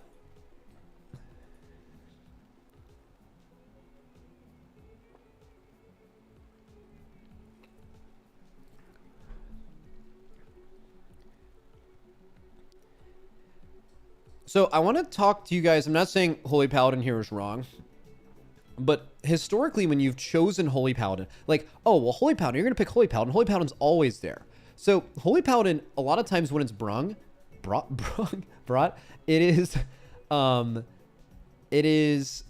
they are like the Paladin raid buff. So in this current raid comp, now you could change the prop Paladin later, but like you're bringing a Holy Paladin for no raid comp at all. You're purely bringing it for its capabilities whatsoever. If that was true historically and that was the only reason you brought it, you would have brought it less. So I'm going to put it on there because you guys heavily voted for it. But just keep that in mind. And you have the option to change this later. It's also not necessarily wrong. Also, even if I were to tell you exactly what I think is right now, it's very possible. And I can tell you from experience, the like week before... the comp changes a lot based on tuning that they do before the race. And then also during heroic splits, you make changes like as to what people are playing. Like you see, like seeing the raid matters so much. Okay. So you guys have locked in your healer comp. However, when this is over, I'll be like, is there anything you guys want to change? And usually you guys come to a consensus and you're like, this is wrong. This is wrong. Okay. DPS spots, guys. We have 4 DPS spots. Can you please try to make it readable and try to at least post the same thing a lot so it's not all over the place. Okay, seeing a lot of second mage, seeing a lot of second enhance, seeing a lot of second warriors, seeing a lot of shadow priest, seeing a lot of windwalker and another DH. Actually, I only saw that one time. I lied about that. So seeing a lot of shadow. Seeing a lot of shadow priest.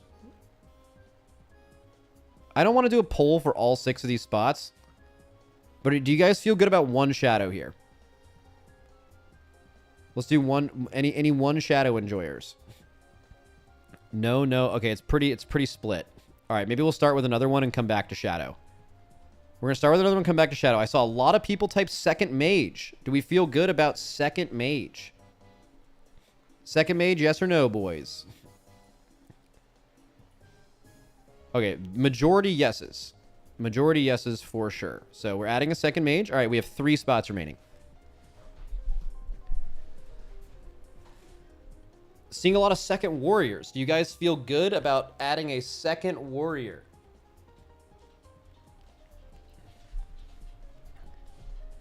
Okay, seeing a lot of yeses, a lot of nos. All right, 3 spots left. We're bringing it to a poll. All right, poll. So let's add all the things you guys really want. What do? S-Priest. Second warrior. DPS DK. Second lock. And second enhance. Seeing a lot of this. Now keep in mind, guys, a lot of times when you're filling out these last couple spots, they are often seconds of things that you're already bringing because you're covering most of the raid anyway. In a lot of cases, you're picking the best of a certain class's roles or specs. That a lot of the... What you would do if you had 0 raid buffs is you'd have like 3 or 4 or 5 of multiple classes. But because of the raid buff situation, you can't do that. And the way tuning works out is there usually is like classes that are just really good for the raid or really good in general. Those are not necessarily the same thing. And... So stacking classes is not weird. Like, some of you guys in chat are like, I want a rainbow comp. We don't have this thing. But, like, you don't need all of those things. As long as you don't need a class, you actually could bring... It's perfectly reasonable to bring another of something that's really fucking good. Not to say that people really know what's really fucking good, necessarily, but just... That is how comps are normally made. Anyways. Pulls out.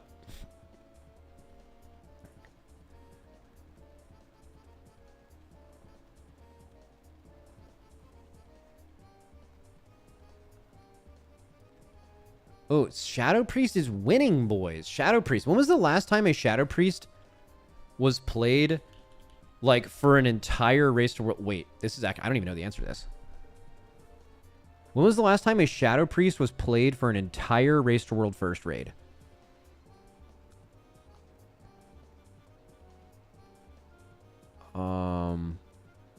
Let's see. Amir Drasil, no.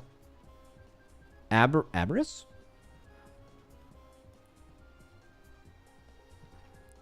What? Why? Oh.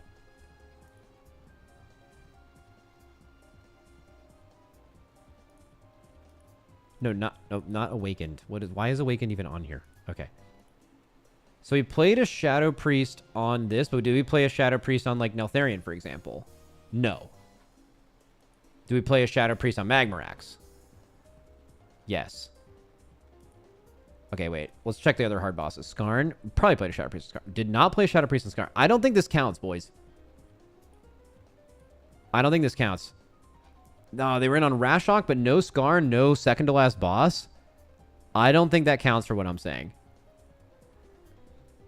Okay. And we didn't play one, I'm assuming, in Vault of the Incarnates. Because, like, imagine keeping a Shadow Priest on the platform.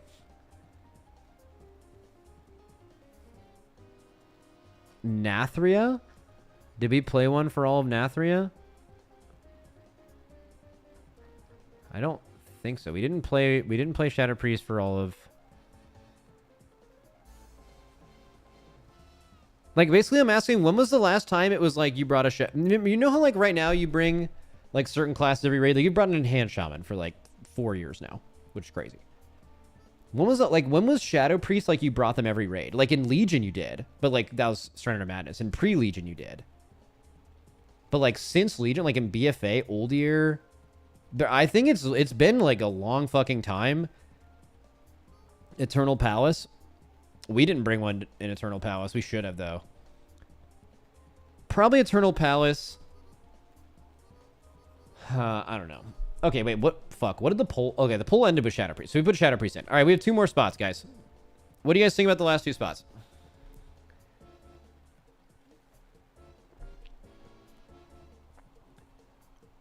Seeing a lot of Ellie. Okay, Ellie, Windwalker, second DH. Okay, a lot of different answers than the last one. Not seeing any more double Warlock, it looks like.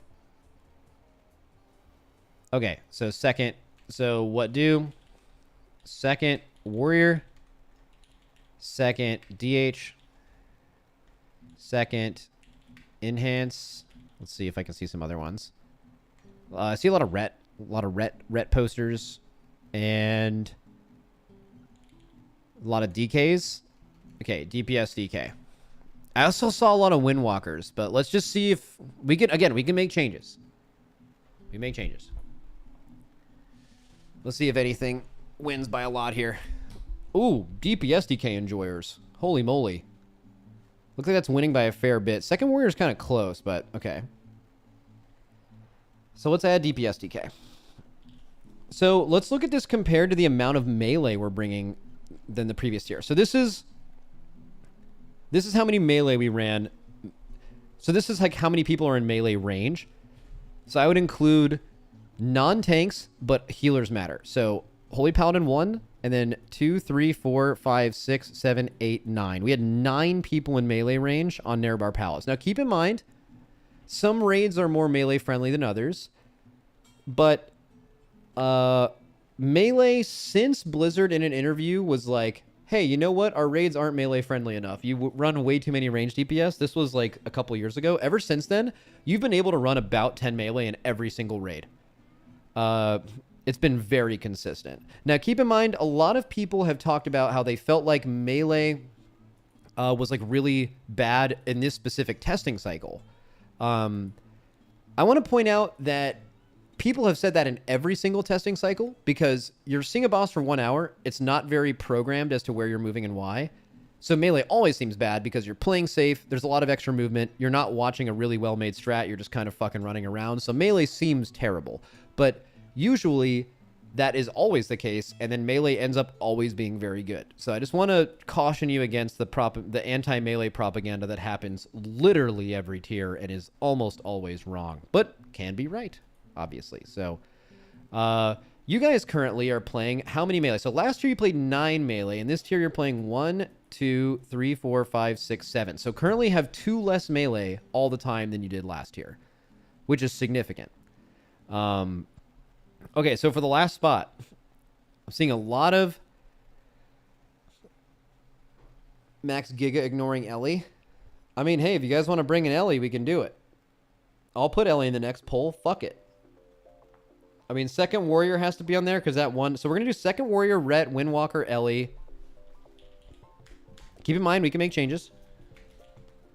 Second Warrior, Ret, Windwalker, Ellie, and I think I'm seeing a lot of second Hunters.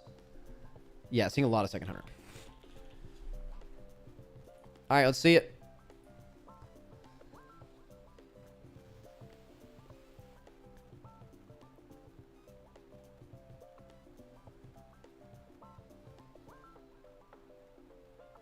Ooh, it's pretty close as you'd expect, but second Hunter is currently beating second Warrior and Ellie. And second Lock. I put second Lock in a few of them, but it wasn't super high.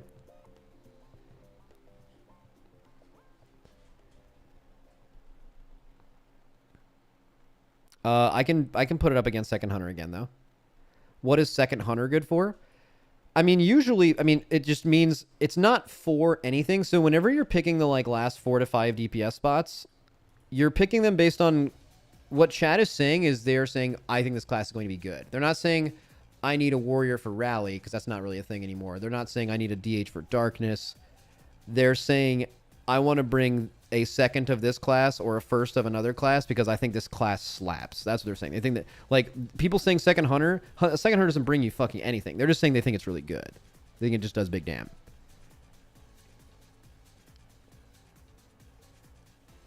Not to mention that Hunter got massively reworked this patch. And historically, when your class gets reworked, right when it releases, it is good 90% of the time. Really high percentage chance to be fucking so good. All right, so this isn't necessarily over, but is there anything you guys feel is bad? You can make your case. Try to convince the other couple thousand people in here that you're right and they're wrong. And then you guys need to come to a consensus, and we're going to remove something and add something else. So seeing a lot of S-Priest is giga bad. Okay, by far the biggest thing here is S-Priest. People are mad. All right, we're going to do a simple poll, everybody. Remove S-Priest. The answer can be yes, or the answer can be no. That's it. There's only two options.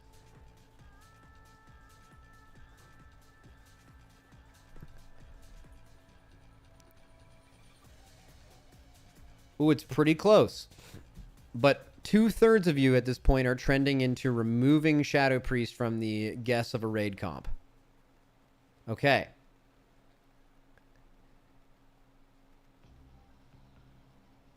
DPS DK got giga nerfed on the PTR. Please remove it.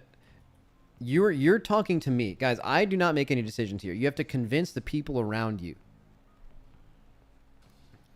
You try to... Here's what you do. This is the way you communicate in 2025. You at someone in the chat and tell them you think they're wrong, and if they disagree with you, you block them forever. That's the only way it can be done. Okay? All right, we're removing Shadow Priest from the comp, boys. We got an extra raid spot on the table.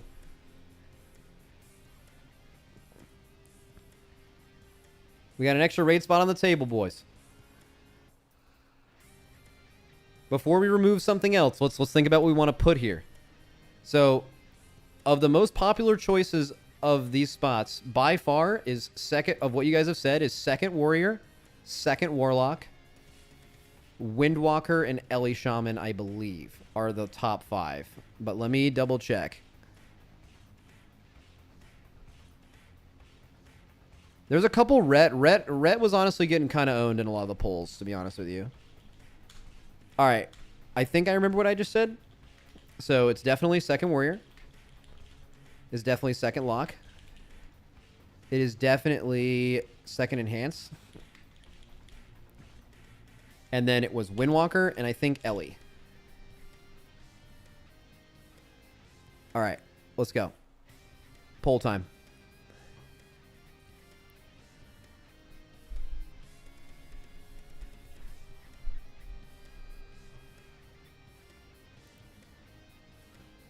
So I want to point out something about execute. So this is kind of the comp for the whole raid, and when I told you guys you were wrong, or like not wrong, but like when we were counting how many things you got right, we were pretty much using the comp from the end boss. But like the end boss is most of the raid, but also like some of the later bosses matter. Do you guys notice? Well, okay, I literally said execute. I was gonna have you guess. The third to last boss, the Sludge Fist of the raid, One-Armed Bandit. That boss has a, like, timed phase you have to kill it from, you know, roughly 30 or 40% to 0. I think that fight is 40.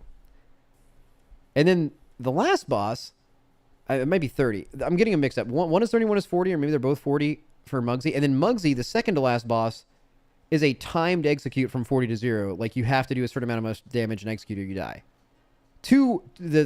Of the two hardest bosses we know anything about, they both have some of the most dedicated execute phases that have, like, okay, guys, when was the last second to last boss or third to last boss that had a, like, okay, we're in the execute phase now and you have to kill it before you die? And I mean, like, execute phase starts and it's literally on a timer.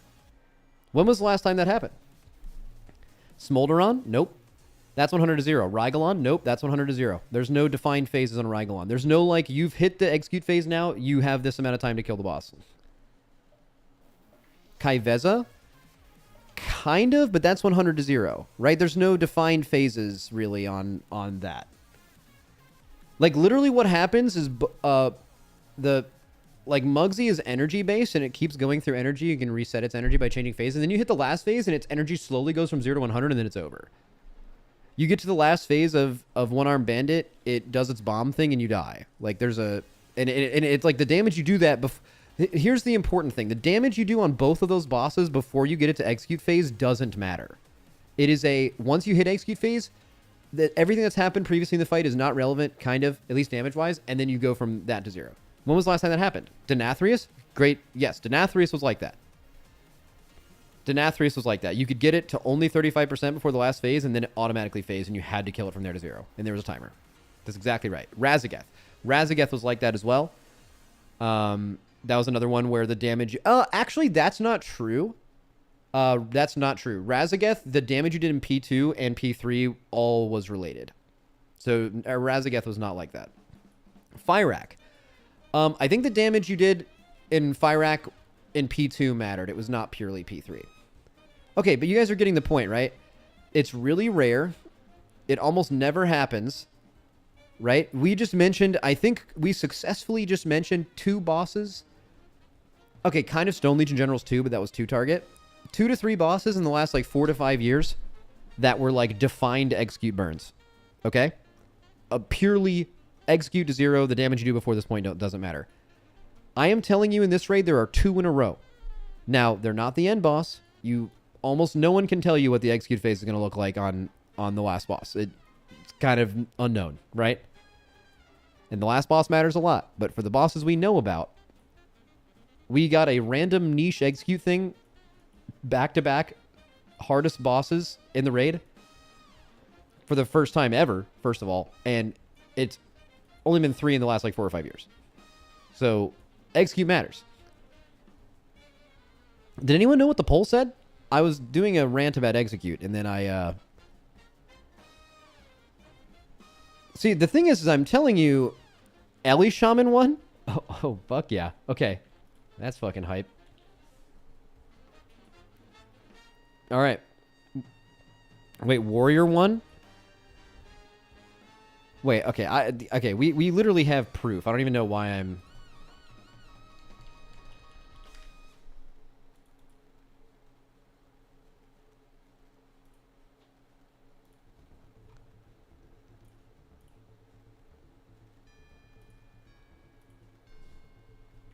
Okay, here it is. Oh my god, Second Warrior and Ellie were fucking so close. Okay, but Ellie's right. You guys picked Ellie Shaman. All right. Is there anything else about this comp you guys don't like and want to remove?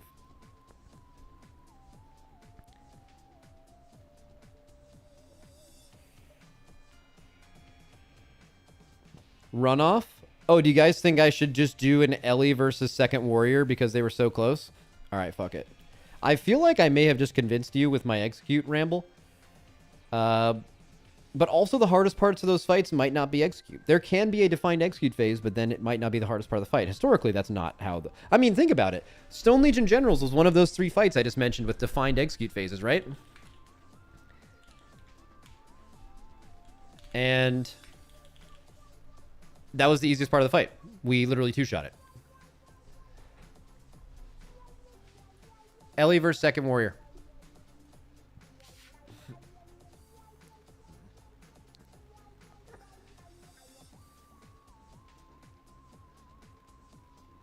You said take out Moonkin for second lock and change Holy Paladin for Resto Druid. That's a lot of moves. It's a lot. You have to convince thousands of people that you're right.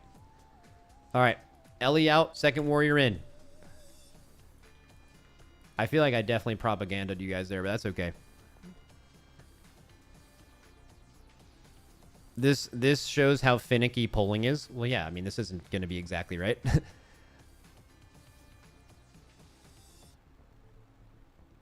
I mean, it kind of makes sense though. Like you can vote against 5 different things and then take the number, and number 1 and number 2 come really close within 1%. And then you re-vote without the other 3 options, and more people pick the thing that didn't win and actually have a legitimate reason for picking it. They were just picking, like, for example, they could have picked other melee, and they were like, I feel confident about melee more than range, and now the option is melee versus range, and it makes sense. But also, I definitely propagandaed you, like 100%. This list is horrible. This is what you guys chose.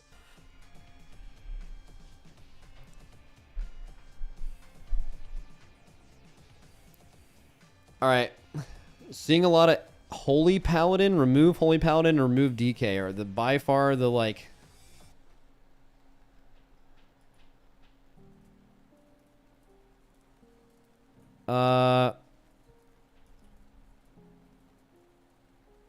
This list is worse than last time. I think it's more just like there's less concrete information. Like, people pay way more attention to beta tuning than they do PTR tuning is the reason why. Which also kind of makes it more fun. But also when people feel like they know things, they also don't. Like, the more you think you know, the more you realize you don't. Like, here's the main thing I think that's relevant is you could take the exact same two things of tuning. So these classes are just as good in two different raids. And in each raid, the meta would be totally different.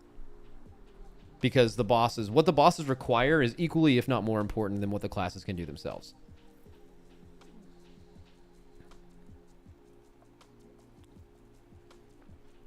You guys are too spread out right now.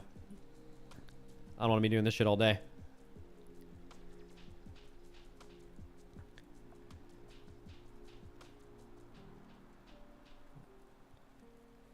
Vengeance DH over Prot.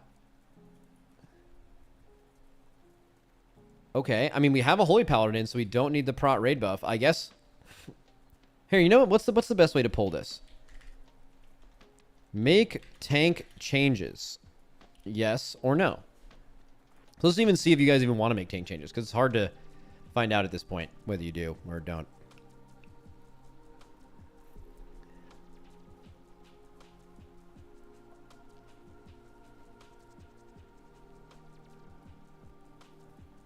I will say this is a very interesting looking raid comp.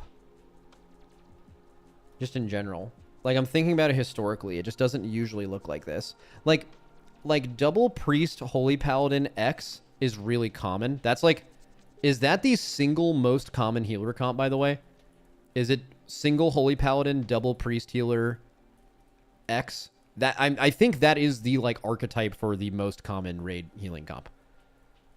Just in general. And then as far as DPS is concerned, like having this many raid buffs in the game, most comps look like this, you know. You haven't run a DPS druid correctly in a year and a half. Or a moonkin, I guess you should say.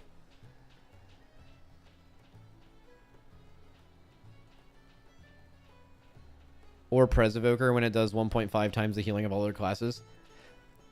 Yeah, man, that's crazy, isn't it? Last raid? Like, when was the last time a healer was as broken, healing-wise, purely HPS-wise, because they kind of did bad damage. When was the last time a healer was as broken as Preservation Evoker last raid? Mistweaver the tier before? Nah, it wasn't that good. It wasn't that good. Sylvanas Mistweaver? No, that was like a weird niche, like, haste farm thing that got nerfed pretty quick, but it wasn't like that in progression. Venthyr Holy Paladin? No, it was better than every version of Venthyr. Unless you're... Oh, okay. Well, there's one really weird thing. So, like, I'm talking purely HPS. If you want to argue value, you have to include healer damage. And if you do that, that when the healers were the best is kind of hard to relate to, because I don't think a lot of people care about healer damage as much as Race World First does. Like, healer damage is so important in the race, and I feel like a lot of people don't really care about it, because the best way to make your guildies think you're good and to get into a new and better guild is just to snipe healing and not do damage at all, and to do as much healing as possible. Like, people just look at healing meters and that's it. That's just reality. That's what happens.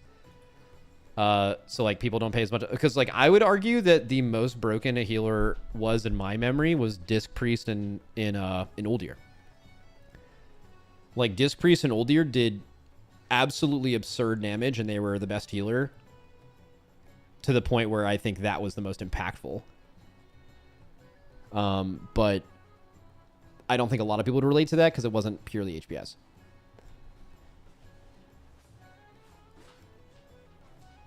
Parse tards.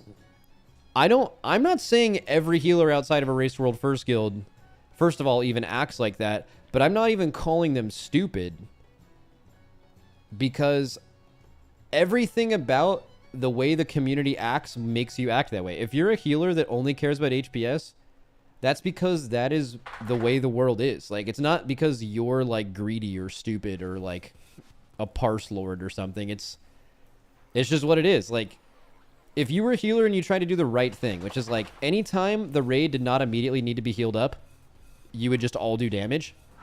But then like the next time you're trying to get recruited, the reality is someone's not going to go through your logs and notice that you're doing that. They're just going to like skim your parse numbers, see they're low and then lower than they want. And then they're not going to talk to you or look deeper. That's the reality. You can look deeper on a good app, but like if they don't have high healing parses, every single one of you here that's an officer somewhere is fucking lying if you're saying that like you look deep into an applicant if their parses aren't like good enough initially. Like that is just simply how healing works. It's just the way it is.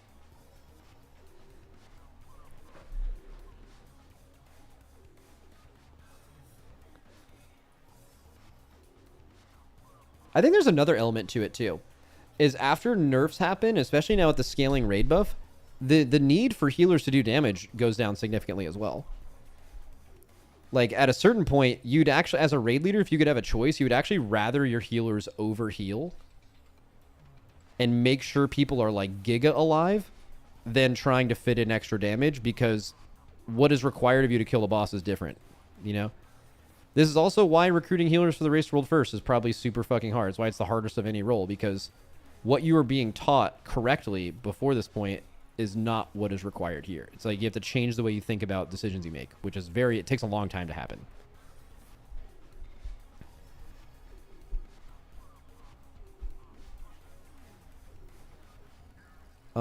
Okay, anyways. So I think I said, oh fuck, I forget what happened here. Hitting my thing again. Going back to my stream. What won the poll before I started rambling about things that you guys probably don't care about a lot?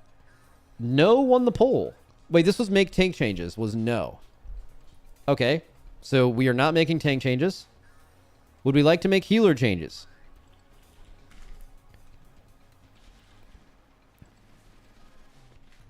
Let me make this more obvious.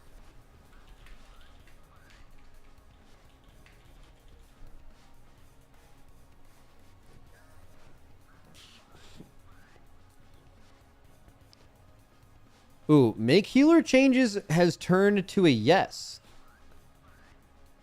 These people are clueless? Yeah, bro. Of course you feel that way. There's 5,000 people in here just on Twitch. And all of you could have like, you guys could all have a very good reason to think you're right, and you could all be wrong, you know?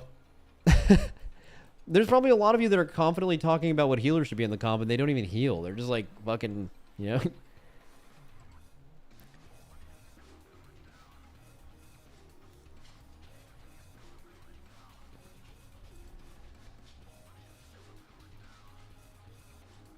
All right. All right, which one's getting out, chat? Which one's getting kicked here? What is the healer that's getting kicked out of the raid comp, chat? Looks like HPAL is getting kicked for sure. Looking from chat here. All right, HPAL's out. What's in? I'm going to probably not... I mean, maybe I'll give you guys the option for priest. I'll just simplify it to just priest. What healer to add? We have our druid. Now, keep in mind, if you guys like pick our druid, that might change your opinion to like bring a moonkin or something, right? Like that. It's kind of a hard thing to choose because you... Like, for example, are you more or less likely to bring a Resto Druid if you don't have a Druid buff in the comp? The answer is yes. So, like, because you already have one, it's kind of weird. So just know that if you're picking any of the healers here, we can move other things around. Okay, so our Druid, Prez, Priest, second Mistweaver, or Resto Shaman.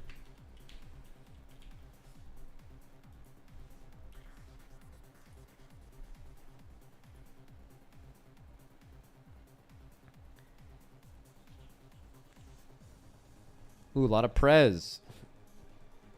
A lot of dragon enjoyers. Yeah, one thing about evokers that's kind of fun / not fun if you're not an evoker or raid leader is every Prez or every just single evoker you can bring just simply brings more value than every other class. So there's a chance they're Flame Shaper. If they're Flame Shaper, they have the most broken external in the game for a lot of mechanics in Renewing Blaze. If they, they have wings for most mechanics. So do a lot of range now, which is kind of fun.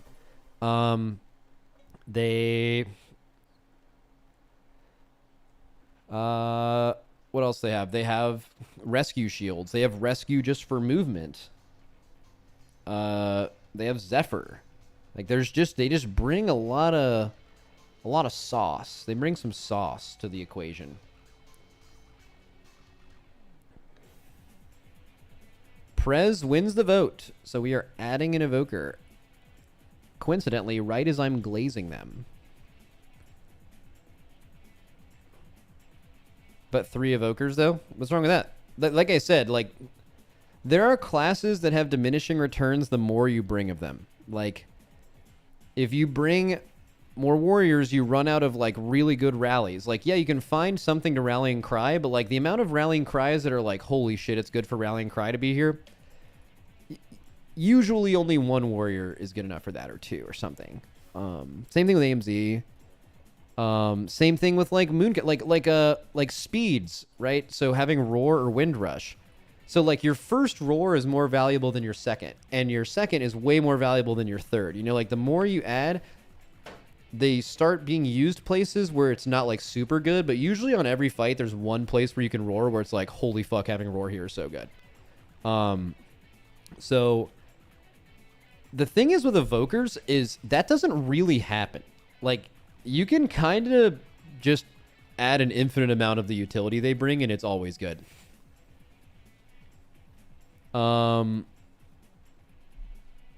It does diminishing return in some way, but yeah.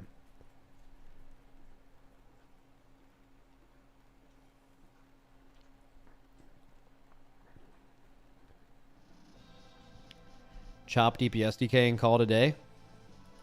Ooh. Okay, so let's just say in general, we're done with healers now.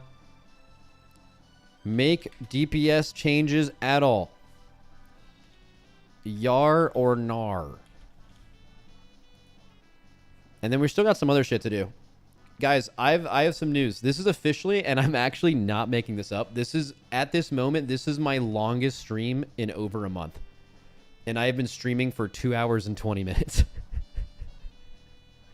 Okay, that's not including the, like, Plunderstorm tournament, but that was not, like, a stream. That was, like, me streaming while doing something, but, like, an actual, like, sitting here yapping stream. That's fucking insane. All right, make DPS changes. Yes, wins predominantly. All right, so are you guys zeroing in? It seems like a lot of people are not happy with the DPS DK. That's by far the most I've seen.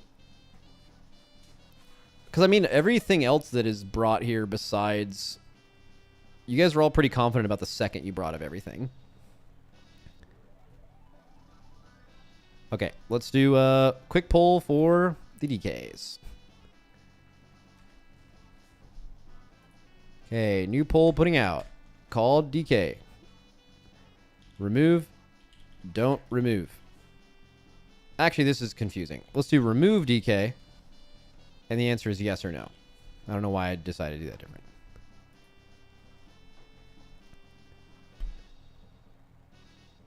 Oh, boys, this is close. I mean, this is... I mean, it being close kind of makes sense. When you're talking about, like, your last raid spot, the decision of, like, whether it's right or wrong, the more you replace and remove things, the more it becomes, like... There's not always going to be something to replace and remove. Eventually, you're going to reach a somewhat consensus on what the raid looks like. I mean, this already looks like a... Doesn't this look like a hella normal raid comp? Besides the healer comp? Question. Has Mistweaver Disc... I'm not trying to sway you away from our healer comp. But has Mistweaver Disc Holy Prez ever been played once? I don't think so. I think it's like really, really like a strange looking healing comp. But strange looking doesn't mean bad. The reason, you want to know why it's strange looking? Because there's not a Holy Paladin. Because historically there's a Holy Paladin, right? But, you know, at some point that'll change.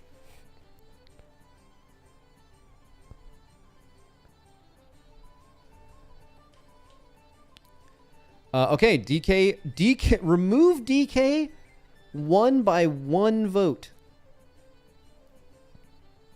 Damn.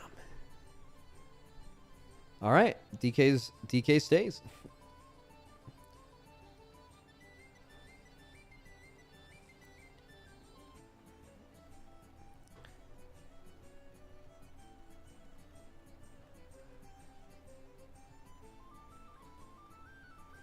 You're gonna make Blizzard think DPS DK is fine, bro. How am I going to make make Blizzard think DPS DK is fine? This isn't even my list. This is just chat.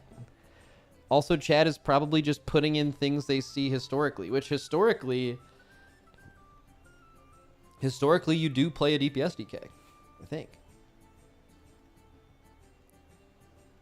They're just, the reason why you bring DPS DK a lot is usually not to do with grips. It's the fact that Unholy and Frost have such unique and powerful damage profiles that if you're a DK player, you usually can play both, and it's really hard to believe that one of them would not be good on a specific fight.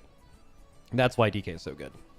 Like, how much range they have, and I don't mean like range, literally range, like ranged versus melee. Like, how much range they have is what kind of damage they can do and how they can adapt to a fight between Unholy and Frost is probably even better than most classes that have 3 specs. Like, they have that much range just between the two. That's why they're really good.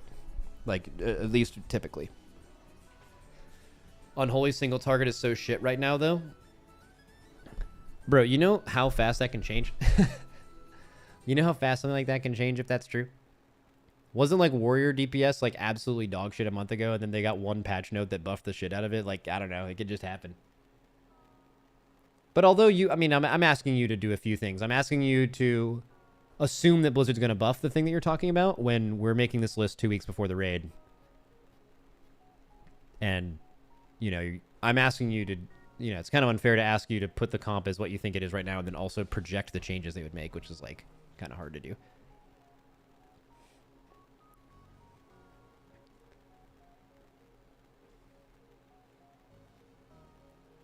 Someone in chat said Link is busted. This is kind of a side note. I think Spirit Link is the most overrated cooldown in the game. Like, I'm not saying Spirit Link is bad, but there's something about Spirit Link makes most players think that it's way better than it is. And I don't know why. I think it's like because of the way it makes your raid frames look. But like, it's just like there are scenarios where Link is like fight changing, like Stone Legion Generals, Hungering Destroyer, which Hungering Destroyer is like such a niche, irrelevant boss. I shouldn't even mention it, but like the amount of times that Spirit Link is like the reason you bring a shaman. Actually, I don't know if Spirit Link is ever the reason you bring a shaman ever, except for specifically Stone Legion Generals, like in recent memory. Rest of shamans are brought because they're usually good healers. Spirit Link is you're actually more often to bring a shaman for Ankh Totem than you are for Spirit Link. It's just visually looks really cool, but it's just a mid raid cooldown.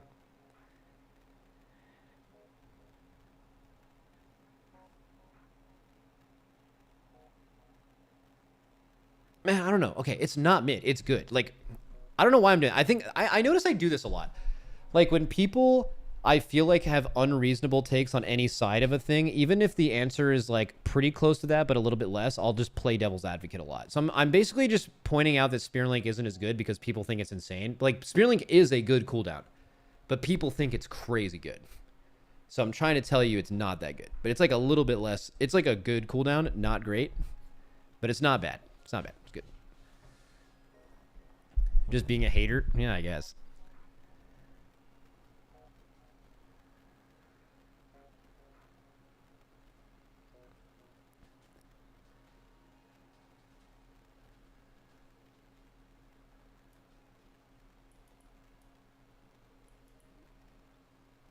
Do you ever play Disc and Prez Evoker together? I mean, you could, right? Like, for example, last year was really interesting. Did you guys know Disc Priest was actually like a sick healer last year? Like, Disc was in a good spot. They were a good healer. The only problem was Prez Evoker did everything they did, but way better. Like, Prez Evoker was just a ramp healer that was just, I mean, historically, one of the most powerful healers ever was Prez in Season 1. And Disc was probably pound for pound better than some of the other healers you brought besides Prez. But the reason you didn't play it is because they just did Prez's thing and Prez was too good at it. Like, Disc was probably better than Holy. Disc was probably better than Holy Paladin and Holy Priest. But you didn't want Disc because putting Disc with Prez doesn't really make sense. It doesn't fit together.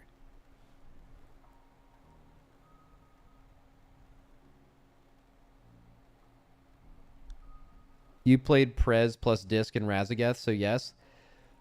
Okay, the versions of Preservation Evoker and Disc Priest and Razageth and comparing them to, like, now is kind of insane. Like, Disc is so different. And Preservation, bro, Preservation last year compared to Preservation and Razageth is completely fucking different. They're like, the way they heal is completely different.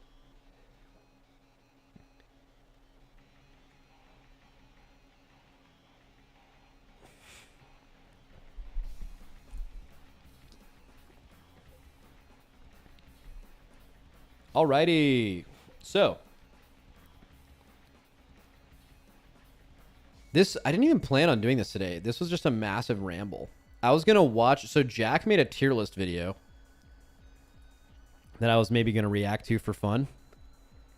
And then also me and Dratnos need to make questions for an interview. So Dratnos and I are doing a dual interview with Skarzard later in the week. The lore behind that is we were going to get Skarzard and I were both advocating to Blizzard to let him come on our podcast because I think that would be Skarzard's super interesting. I think would be such a good podcast guest. But Blizzard basically was like, "Yeah, we can do that, man. Cool. You know, it'll happen one day." And then I got a message from the guy that could make it happen, and I was like, "Oh my god, this is so hype." He's like, "All right, we got the green light." And then he's like, "It's an interview." And I'm like, "Man." Like, I mean, dude, the interview is going to be fine. It's going to be interesting. We can ask some specific reward-related questions, but just the podcast would have gone so much harder, infinitely more content. Blizzard's scared of it for no fucking reason. Nothing bad's going to happen. Hate that they're doing it, but yeah. So we're going to, me and Dratnos are going to ask some questions, and it's going to be a regular-ass 30-minute interview. So, that'll happen. It's someday this week. I don't know what it is. And, yeah. I think it's actually soon. It's like tomorrow or the day after that. But yeah, we should probably make some questions for that. But I don't know. I'm kind of bummed about it because it's just like 10 times less interesting than what it could have been, but they just don't want to do it. I don't get it.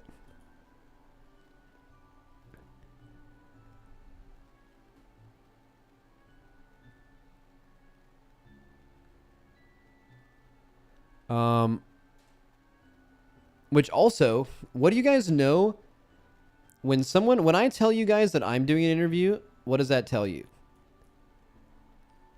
Actually, I don't even know why I'm even like making you guess. It just means that a lot of other people are doing it too. It's PR season, baby. So there's going to be a lot of cool interviews this week and stuff. Hopefully about some other stuff, and we'd find some other interesting things, which is fun. That's like stream content I care about. I would like to think that I'm going to be increasing my stream hours going up in the next couple. Well, I mean, it's going to go up during the race for sure. But yeah, honestly, I really enjoyed the last like month or two of chilling out. It's definitely been good for me, you know? Oh, I just put the chat on top of the other chat. That's pretty cursed.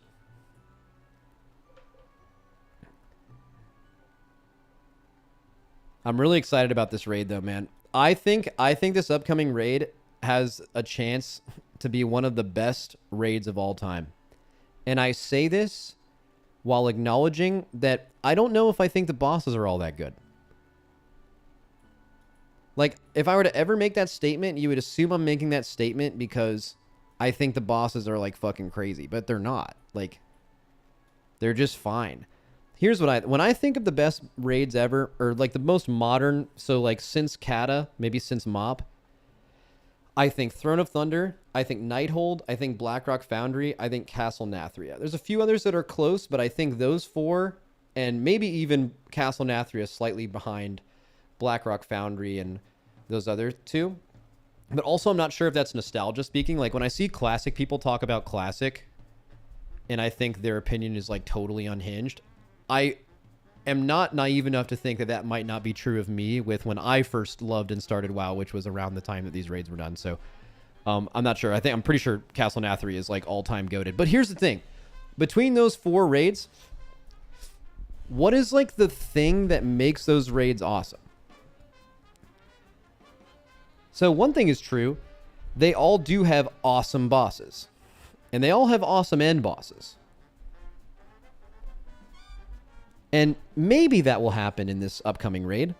What I've learned is it's kind of really hard to tell how good bosses are going to be from testing. So you can tell when a boss is a banger from testing, but when something's mid, it could be great or bad. You don't know. And I don't know. I think a lot of the bosses on testing were mid, so some of them could be great.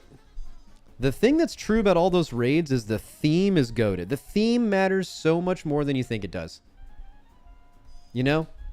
Like, if Castle Nathria just wasn't, like, a cool Haunted Mansion-ass, like, cathedral raid, it just, even if the bosses were just as good, it just wouldn't have hit the same, you know? Like, the theme and the aesthetic all matter so much. And one thing I can say about this upcoming patch is that they have, like, theme is subjective, but I think it's the coolest thing they've ever done in a patch, not an expansion, in a patch. And I think that it is like, regardless of your opinion on the theme, they like doubled and tripled down on it, and I think it goes so hard. The music, it's like big band music for these Goblin Casino bosses. The boss names, the boss mechanic names are all things people are going to love. They're things that I think casuals are going to love. Sometimes people forget that casuals are like the vast majority of these raids, and their opinion on these raids will purely be from what they see in LFR or normal or what they see on streams. And the boss ability names, the boss arenas look fucking incredible for the theme. And I think that's going to go, that carries so much when people talk about a raid that they've done in the past. So that's my take, basically. I think the raid's going to be sick. Anyways, I'm going to get some water. And then we're going to watch the Jack video. So Automatic Jack did a raid healer tier list. And we're going to listen to this and agree with everything he says. So if he's like, preservation is S tier, we're all going to be like, of course it is. Preservation are our new overlords. And I agree with that. And you're going to be taking this information, we're all going to take it as 100% fact. It is not subjective. That's the important part.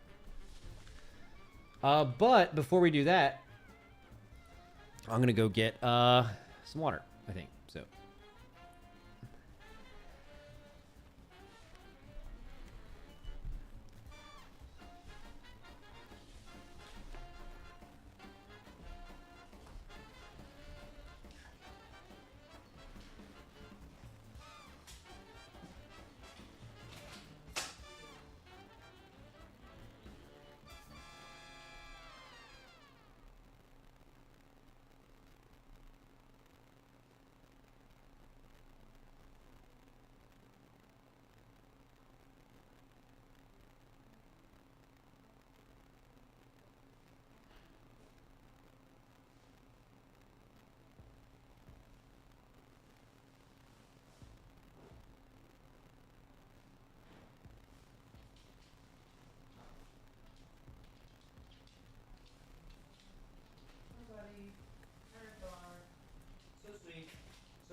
He's a pet collector? No, that's my girlfriend's dog.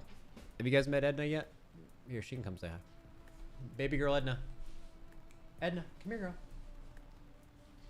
Come here, little dog. Oh, hi, girl. Yeah, she's...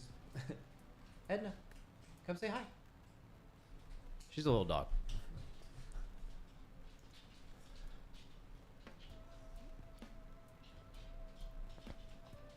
All right, here we go. Back in to bring you our 11. Wait, why was he moving? Hey, what's going on, guys? It's Jack. Back in to bring you. Bro, what is hap? 1 second. You are 11.1 raid healer tier list. Now, keep in mind, this is going to be focused on the. Why is he fucking? It's a treadmill? Oh, is he doing the like walk on a treadmill while streaming thing?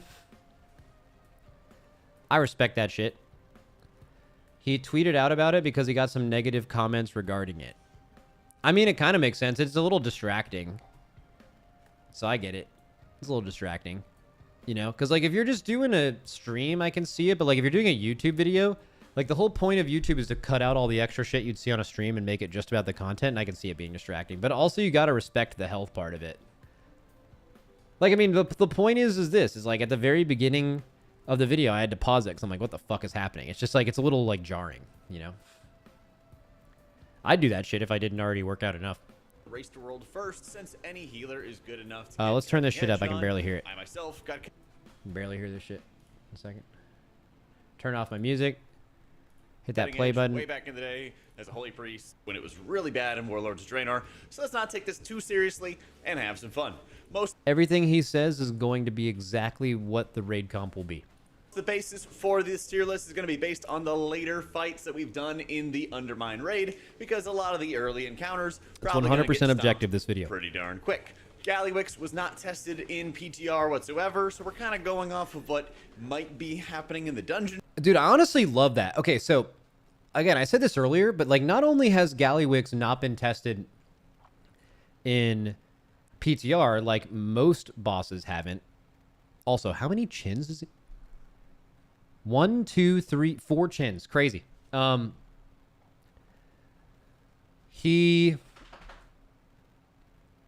only is this boss not tested, but like the end bosses that haven't been tested recently, they have like a P1, 2, and 3, and then you can read the dungeon journal and see Mythic, and you're like, okay, they added a little something to every phase, but on Heroic, you see the fight. This boss on Mythic is completely different than Heroic. It basically starts in P3 of Heroic. I think it's very likely there's a secret phase. And you kind of have no idea what Mythic... And the boss can be movable in Mythic instead of being in the middle. So, like, it's just a completely different fight. So, really fucking cool. Very fun. Journal, but this could, of course, change as we see the fight on, like, normal and Heroic when the raid comes out. Our 4 tiers for today are going to be Dominant, which is a spec that could be brought in the Race to World first and stacked. Strong, a spec that is going to be brought, or almost certainly going to be brought. Can see play as some specs that might be reliant on others getting nerfed, certain utility value being needed in the raid group, or certain encounters that are just beneficial to them.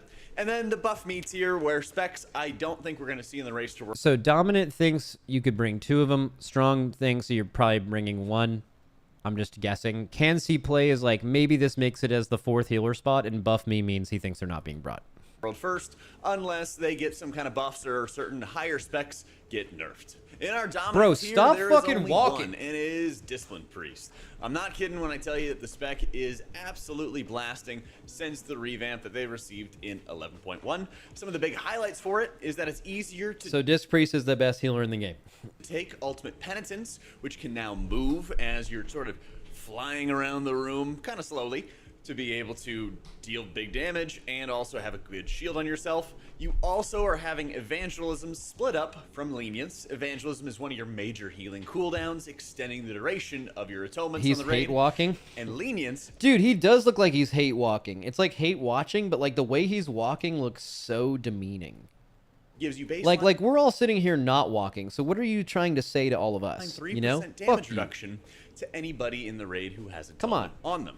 Now, Oracle's strutting around and shit. Hero talent is having long atonement uptimes, which could mean you get even more Lenience value, while Voidweaver also is very look at me, guys. I'm so healthy. Brings a lot of bursty healing. Buddy, you're making a tier list video. The revamps also make it so there's no cooldown reduction tied to smiting for your pet, your squid, your Shadow Covenant, which is your primary damage buff. And since you don't have to be smiting to get the cooldown back... Okay, I think there's a bit to be had here, and it's someone basically making this. Someone do this. Someone do this exact video for like ranged melee or tanks, but just be like fucking sprinting on the treadmill. Like, don't do a brisk walk where you're just getting your steps. Be like going through absolute hell on that treadmill, but like act like you're not doing it. Like, just like there's nothing going wrong whatsoever. This is a totally normal thing. I'm just making a tier list, guys, but you're just like sweating profusely, and that'd be an insane bit. You're less punished by high movement encounters, and the encounters we are seeing in the new raid have kind of like bursts of movement where you might take a Warlock Gateway really quickly, or you might run for a few seconds and then you'll be able to plant your feet and start blasting, which is really favorable for Disc. And there's a lot of encounters like the One-Armed Bandit with a lot of consistent damage and negative heal absorbs around every 30 seconds, which is perfect for Disc's ramp profile. Really high movement that could be punishing for Disc is kind of concentrated in like early raid fights, like Styx Bunk Junker or Rick Reverb in particular, where you're kind of running all over the place. But these aren't really the make or break fights of the raid that are determining the compositions. The latter 3 fights we could actually test were not very punishing at all for the movement of a Disc Priest, and a lot of things you could actually be playing around to be successful. So you have excellent output, crazy damage mitigation for the incoming raid. The movement on the encounters is not so punishing that you can't set up for your healing, and the revamps have made it easier for you to set up that healing moment when you have to do a lot of movement. So in all, Discipline looks insanely dominant going into the Undermine raid, and there's a possibility, I think, that you could stack it on a couple of key encounters. So we haven't played Disc in a couple raids. Has Disc Priest Barrier been nerfed from 25% DR to 20? I swear I remember reading that patch note like a year ago, or like 2 years ago. Or no, it wasn't 2 years ago. Does anyone know? It's 20? Yeah, because I remember it being 25, like, after everything else got nerfed, and it was just, like, so fucking broken, but... Because that's, like, one... Anytime Disc is good, you're happy because Barrier is just by far better than every other raid cooldown. But now that it's 20, definitely less true.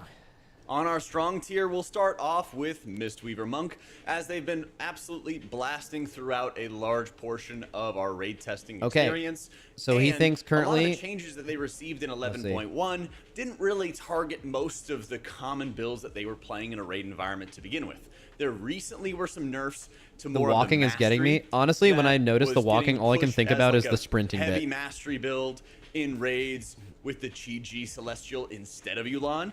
And all the nerfs were like really focused on trying to kill that off and further encourage the Rising Wind Kick. Like, here's why people are mad about the walking. Is like, when you see someone walking,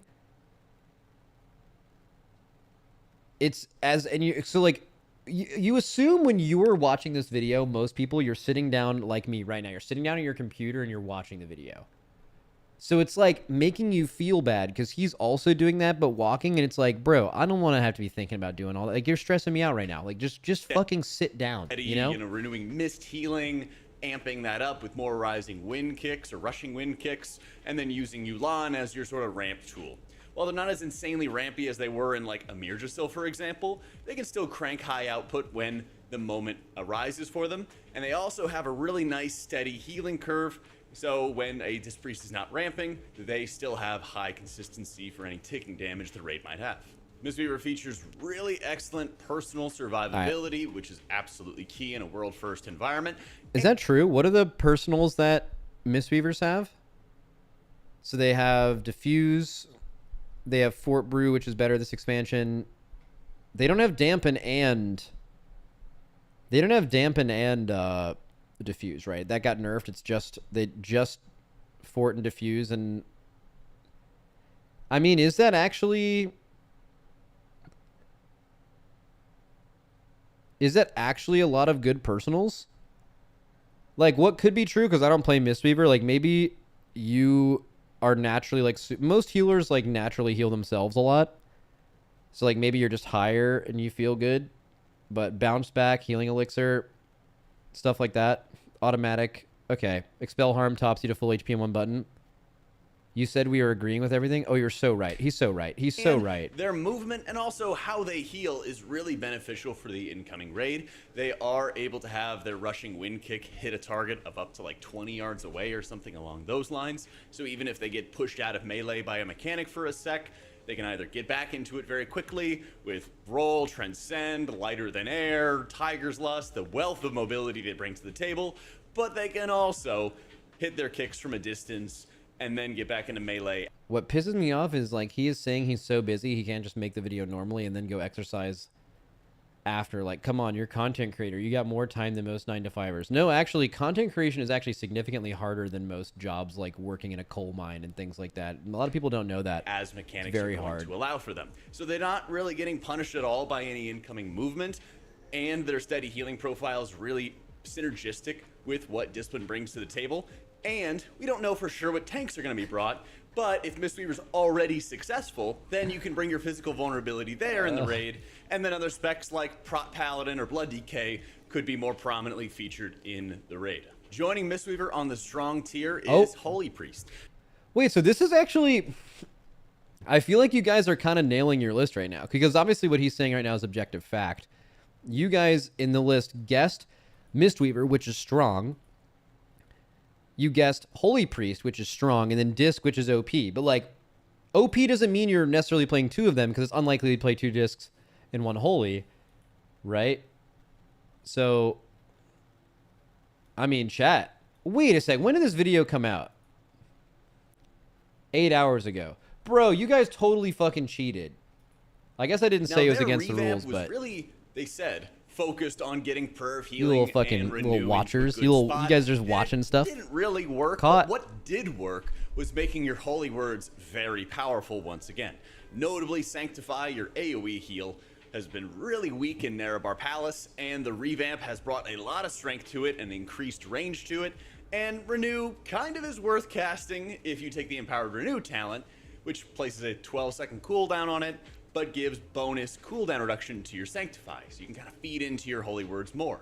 The rest of the revamp for Holy Priest put a lot of strength into Apotheosis. While they slightly nerf the cooldown reduction that it gives you, your uptime is tremendously higher thanks to some of the new talents extending the duration of your Apotheosis by casting more holy words. So you have more ways to get holy word cooldown reduction, like the Empowered Renew. You also have the Divine Hymn revamp, which makes it do the same I'm skipping this. What's next? Resto Druid. Most of Resto Druid's changes in 11.1 were more focused on the class tree getting revamped and then cleaning up a couple of things on the spec side. One of which was making sure that your mastery is actually doing more healing at lower hot counts, since the more hots you had, the more healing you would do. I don't know what this means. Smooth out that equation a little bit so that your healing when you only have 1 or 2 hots on players wasn't super insanely low. So that aspect helps a little bit in a raiding environment because you can actually do some decent spot healing when you needed to. But what our Druid really brings to the table is a smoother healing profile with strong ramps that can be very synergistic to a Disc Priest. That being said, I kind of have them in the Kensi play because they didn't seem as dominant or super powerful as this is what you guys basically thought above them. And like, you guys basically thought that a lot of you were saying Resto Druid, but you were saying it was hard to vote for it because Mooncome's already in. Like, some of you definitely thought you could fit a Resto Druid in here somewhere and then sit Moonkin. Kind of like what you did in Aberrus, right? Like, Resto Druid probably wasn't the best healer. Like, we did not, by playing a Resto Druid in Aberrus, we did not bring the perfect healer comp. But it allowed us to bring more damage by not playing shitty-ass DPS Druid, which was good.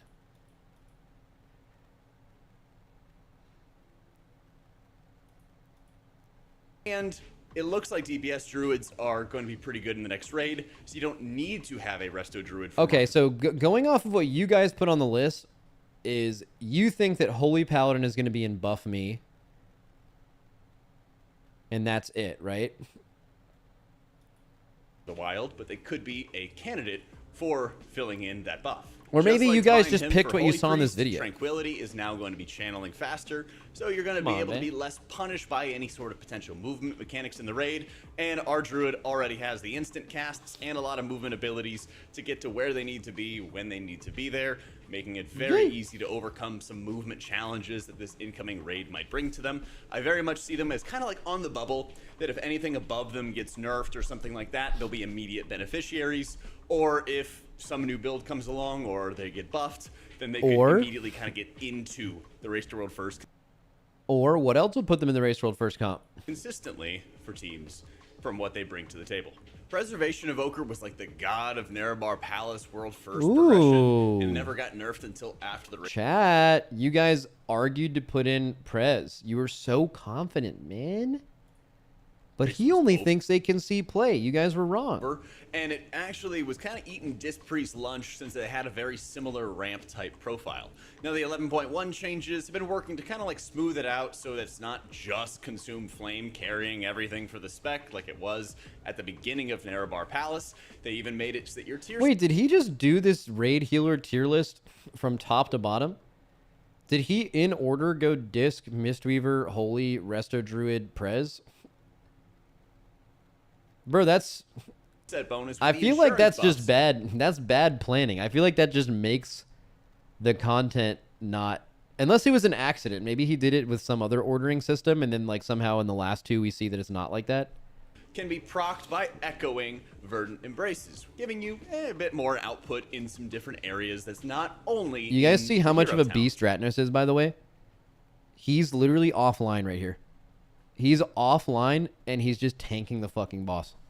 Look at this. A bit more output in some different areas that's not... He doesn't even need to be... He doesn't even need to be in the game, man. In the hero talents. Preservation really was able to shine for stacked burst healing, and you really noticed it a lot on encounters like Kaiveza, where you would just basically only have the Preservation of Ochre using their engulfs to consume Dream Breath and extend its duration and pop for huge amounts of healing with the Consumed Flame heal effect. And while it still brings that to the table, and there's a lot of stacked fights in the new raid that Prez can benefit from, they're not doing stupid OP levels of healing anymore. Discipline is actually much easier to play when you don't have to be smiting for cooldown reduction. The fights are a little bit less punishing on the movement equation from what we've seen at a Nerebar Palace. And Discipline's bringing a lot more mitigation than Preservation is, with barrier, lenience, and all these other effects. And so Prez is in a good position, and certainly if you needed to have another time spiral or something along those lines, or some other specs started getting nerfed, you could absolutely see it played in the Race to World First. But I think it's also kind of on this bubble level, or almost preying on other healers' downfall to get it into that consistent Race to World First representation. Next up, we've got the buff me tier. This is going to include some specs, which I think we all know about, that need a little bit of extra love in... Okay, so this proves he actually did do the list from top to bottom, which I think is just a bad content creation decision, but also who cares? But he is still walking. Way or another. Resto Shaman, their revamps I don't like that. in 11.1... The more I notice that he's walking, the more I wish he was doing the running bit or sitting very still. basic. They replaced Primordial Wave, the Shadowlands talent, and replaced it with a new one called Whispering Waves, which is entirely passive. And basically, with the Riptides you have Did out, you see Draddy's they're going to comment? proc Nah, additional heals on your allies when you heal with Healing Wave. So true. You cast Healing Wave on Bob, and everybody else in the raid who has Riptide also gets a heal. Kind of nice, very good for any rot healing encounters or attrition style healing encounters, but we don't really have those anymore. If this was brought in like early BFA onto like a Gahoon type encounter where there's constant damage and nobody's ever topped off, that'd be great. If there are more opportunities for Resto Shaman's Mastery to have consistent effect when players are consistently low health for long periods of time, that would be great. But we don't really live in that world anymore, and we haven't for a while. So a lot of these 11.1 changes weren't too helpful in helping the spec find a way.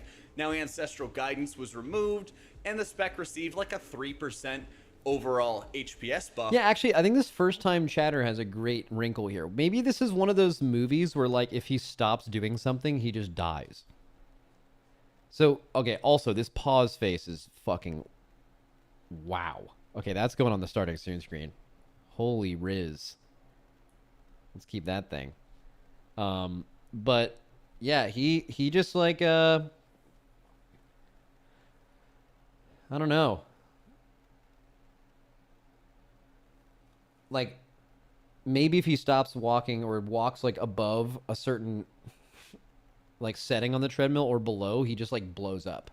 And you guys are sitting here like, stop walking, but like you don't even know what he's going through kind of thing. To kind of compensate for it, but the spec doesn't really have this super valuable healing profile to the table. They used to be all about stacked healing, and then as they made it so that chain heal could bounce further, they kind of found their niche in like spread healing, and that's where they were heavily featured on Nexus Princess Kaveza, because you'd had an intermission where people were spread out to the 4 winds, and a shaman with ascendance could do crazy amounts of healing to everybody. So true. And keep... I feel like not enough... He actually made a really good video about it, but I feel like not enough people realized the like healer change we made on Kaveza to like drop the very, very best healer, or drop... We ended up dropping Holy Paladin, I think. But like, bring in a worse healer to do a specific thing better because the fight was so hard. That's like pretty rare. Them alive. Now we don't really have encounters like that. All right, talk about Holy Paladin. Okay, he's saying we don't have a lot of fights.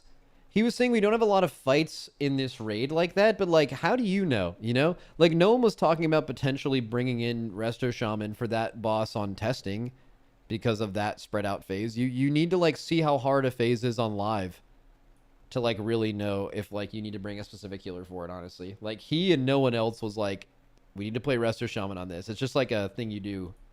The moment. Stop hate watching. Bro, he's hate walking. And unfortunately, that's going to bring us to Holy Paladin, right? He's always right. Oh yeah, you're right. He's always right. I'm sorry. The revamps in 11.1, I guess we're kind of filling out the rest of the spec He's right. and making it so that inflorescence of the Sunwell, or infusion of light procs, I should say, we're actually having a purpose once you've already casted your judgment. They made the greater judgment absorb effect a little weak. God, dude, this fight when you're not coordinated on where you're going looks like the worst fight of all time. Like this is the second to last boss. And just look, you have like these little goons. I should say. We're actually he gets an orange circle and he has to go to the hot mess to get rid of it, so he runs across the room. Casted your judgment. I mean, just looks terrible. Greater judgment absorb effect a little weaker. Try to redistribute some little strength gooners into other areas with your spenders. Make Holy Light an actual mana burn. And overall, the spec's still pretty weak. It's weak in overall output in raid testing. It's been weak in dungeon testing as well. And the way that they have organized the power and the hero talents has also been a pretty big problem. Herald of the Sun was really strong at the beginning of Nerebar Palace, but again, going back to our conversation about comparative advantages, a lot of the strength of Herald was actually in the stacked healing. If you could have everybody stacked, you'd have wings up, the beams would radiate from your paladin, look awesome, heal allies that are being touched by it. Wonderful. But it's not better than other healers for stacked healing. And when it came to spread healing, there were also better options out there too. Lightsmith comes along and starts doing great healing with Avenging Crusader, and now it is getting more nerfs as well, ironically, to some of the stacked healing that you see out of things like Hammer and Anvil getting nerfed, Blessed Assurance getting nerfed, where your Crusader strikes are not hitting as hard after a spender. So you're having other things cutting down on the power of Avenging Crusader, cutting down on the power of stacked healing. There's not a lot of spread healing in the raid, and so what are you really kind of left with for the spec? You get really good single target healing out of the Holy Lights, but they cost a crazy amount of mana, and you have to worry about managing that. Whereas now that's something that, okay, I don't heal, so take my opinion here with a grain of salt, but it has to be so annoying / just definitely bad design that there are healers that can hide their mana bar on their UI, not making this up. Like you could literally not track mana. And there are healers that every decision they make is based on how much mana something is spending or not spending. I'm thinking if mana exists in the game, every class should feel like the second one of those things. But anytime like you never use mana, but also you can do that when you're too mana hungry and it's the reason you're bad, that's not good. right? If that's a thing. But if everyone had to worry about mana, then that would be less of a concern. I think just classes that don't have to think about mana at all is just a bad thing. Other healers, they, you know, have to think about But their also, mana I don't a heal. little bit, but not nearly Fuck to a the healer. same degree Just as heal me, the man. Holy Paladin currently does. Where this leaves us is that Paladin is kind of just a shell of itself. It does not do good single target healing. It doesn't really do good AoE healing. The Avenging Crusader healing is fine, but it's kind of just spread out all over the place with like the semi-smart healing it has, so you can't really focus output into targets when you need to, but you also can't ramp like a Disc Priest or Preservation Evoker and push everybody's health bars up together. It feels like you're really punished for having Devotion Aura in the raid, to be frank with you, but at the same time... Wait, what did he say? You have Disc Priest and Devotion Aura, everybody's health bars up together. It feels like you're really punished for having Devotion Aura in the raid, to be frank with you. It seems like you're really punished for having Devotion Aura in the raid. But Oh, like in Holy Paladin's design. Like, he thinks that Holy Paladin is tuned lower because they have Devotion Aura. That doesn't make any sense. Because the other classes also, like Prot and Rep Paladin, bring it. That'd be like saying that Priest has to be undertuned because they bring Fort. But you could just bring a Shadow Priest instead.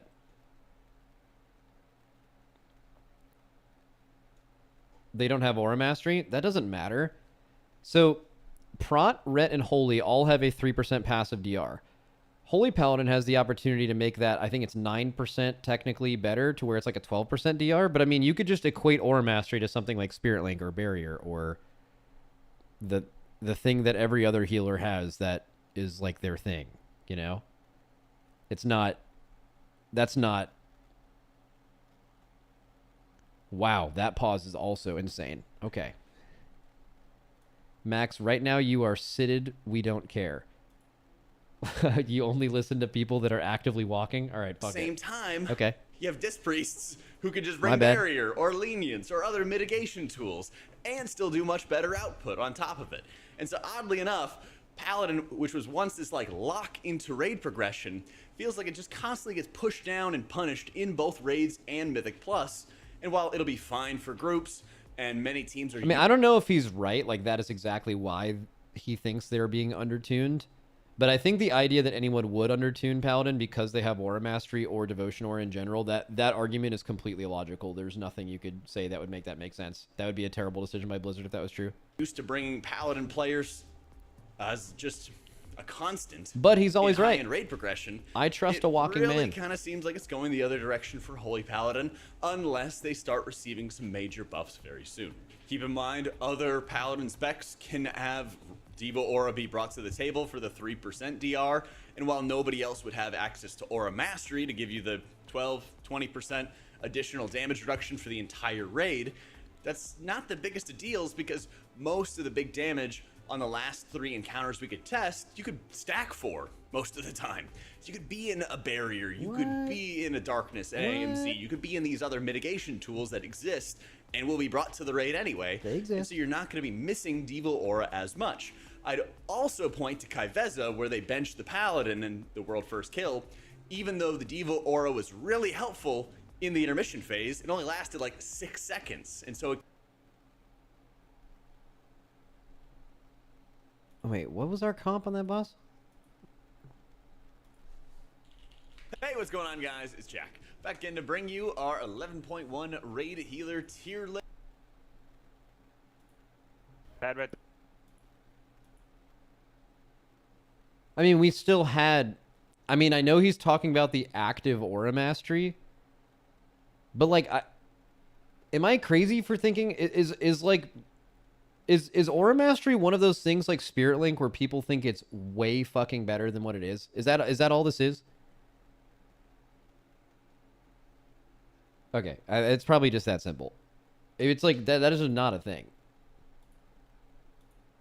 If you sit a healer that has a raid cooldown, the healer you're bringing in also has a raid cooldown. Kind of. I guess like Resto Shamans, Disc Priests, and Holy Paladins have one, and then like the other healers like kind of have one, kind of, but not But I don't know. It's just it's not good anymore. Like same thing with Rally. Like Rally is fucking turbo dog shit. Could mitigate a lot of damage. Only Symbol. Yeah, Symbol is like the Holy Priest version of it. I guess like Preservation doesn't have one and Mistweaver doesn't. I mean, Mistweaver's version of it is like Revival. Which is also not... Oh, Rewind. Yeah, but that's like a healing... I don't... Yeah, Rewind, I guess. Yeah, Rewind is the version of it. Which is pretty fucking good. But the overall HPS of the spec wasn't enough to make up for it in that aspect. And its other niches, or healing profiles, weren't really enough to help it in stacked healing or spread healing either. And so the specs... Rally is dog shit. Cool, I never have to talent into it again. I mean, honestly, you probably don't. If you're getting something good out of it. But also, you will pop your raid cooldown when it's called, little raider. Still really feels quite lost in terms of what Blizzard wants from it and what they're going to be strong at. Because at the moment, I don't really see a lot of those strengths, unfortunately. So this, I think, is where we stand going into the Race to World first, and what I would expect to see represented fairly prominently.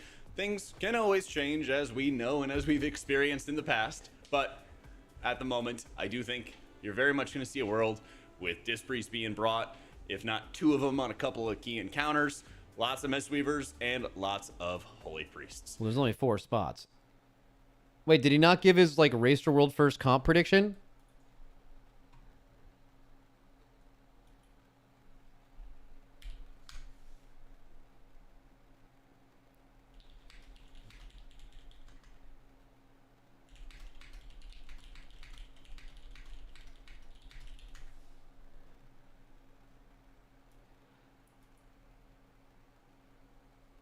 Do you think outside raid leader walking would be the new meta?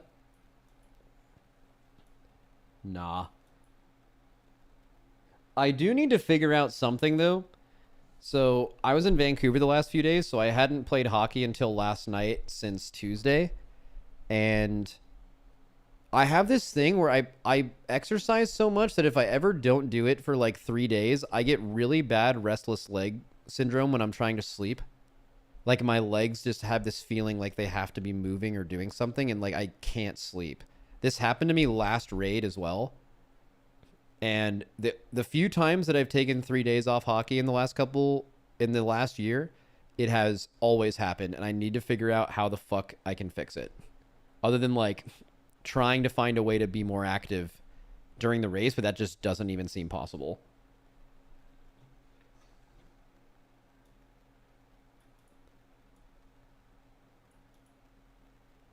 Doesn't running? Yeah, but like, where the fuck am I going to run? Guys, I'm not going to fucking run while raid leading. That is insane.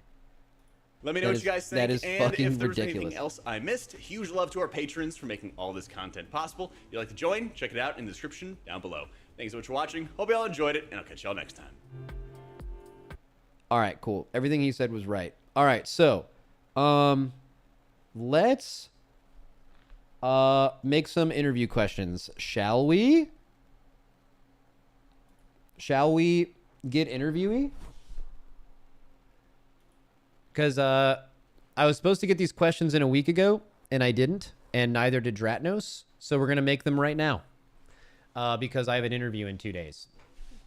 I'm not going to lie, I'm a little bit less like prepared for this interview than normal because I'm just super bummed that they wouldn't do it as a podcast, and that I'm just not into it as much, but we'll get it going. All right, so we are interviewing Skarazard with Dratnos. And Skarazard is in charge of a lot of things, like, but he does a lot of like reward related stuff, loot related things. He did the like Galagio reward system, like the Galagio increasing your like things. So like the dinars were on it and the dinars were then taken off of it. But like the overall thing, like the raid reward track is really cool. It's like, we need to come up with some good questions for him. I only have a few off the top of my head that are perfectly geared to him, and I know will be great. So number one will be, are you happy with the current state of very rare items? Okay, I can kind of dress up that question in a lot of different ways. But here's one. So we saw dinars. We saw dinars added and then removed from the raid reward track.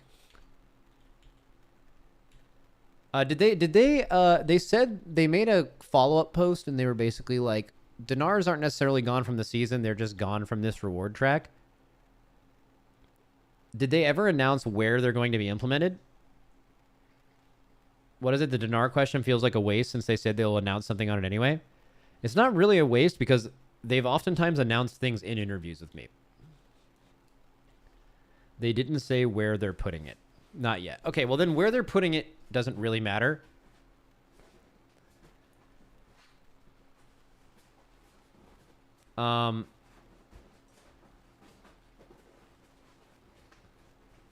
Dinars have been something the community has wanted since its introduction in Season 4.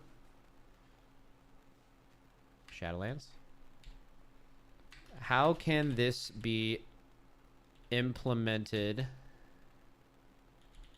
in a regular patch with how much different they are than a faded season? What are the benefits and disadvantages of having them early versus later in this season from a dev point of view? Something like that. A lot of yapping. I'll probably clean that up, but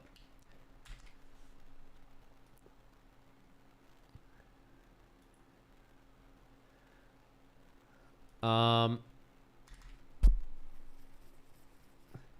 the topic of dinars, we saw dinars so far only include raid items in Season 4 of the last 2 expansions. Is there any world where it would make sense to include the Mythic Plus special items, or it was the Mythic Plus trinkets, weapons, special items that can normally only be acquired on Mythic by getting lucky with the Great Vault? Okay. Why not just all the Mythic Plus items? Sure. Yeah. Remove Valor Stones. Oh, yeah. Valor Stones. I don't know how much he has to do with Valor Stones, but Valor Stones seem to be... Actually, why do I have to give him my opinion on this? What do I want to ask? What is the purpose of Valor Stones? No, that's too straight to the point. It'd be like... No, I'll ask it the way I want. Valor Stones seem to be something you ignore and don't think about until you don't have enough. And then the experience, I don't know, fucking blows. Like, I don't know. What's the way to... do you think Valor Stones are still an effective currency system? Well, they're not removing it from the game, so the answer to that is going to be yes. So I'm not really getting a good answer out of that. What's the way to ask this that makes sense? That makes sense. Because, like, they could fix crests by also just buffing the fuck out of your acquisition. Like, a world quest right now gives you, like, 20 Valor Stones. It should just give you, like, 200. Why is there a cap? But then all of that boils down to the same thing, which is, yeah, you could buff the acquisition of Valor Stones, but even then, why does it exist? You know? If they don't plan to remove it, then there isn't much info to learn by asking about it. Yeah, there is. Couldn't it make more sense? Like, maybe there's something we're missing. That's exactly the kind of person you want to ask this question to. Like, we're saying, like, this doesn't make sense for any reason. But then, like, if you ask it to the person that may have had something to do with it being implemented or at least maintained, you'd maybe get some other perspective that you wouldn't otherwise have. Oh, how about, I mean, yeah. What is the design philosophy? Hope I spell this right. It's definitely not an O, right? Oh, is it? What is the design philosophy around Valor Stones? How about that? Just talk to me. Talk to me about these things. Design goal? That's fine. All right.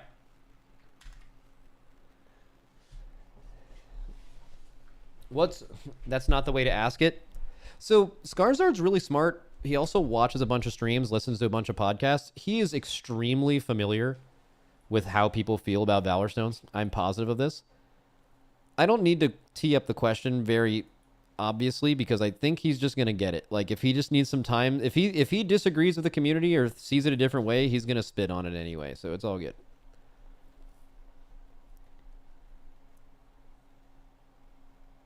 Okay, what else? Mythic Lockout? He has nothing to do with that.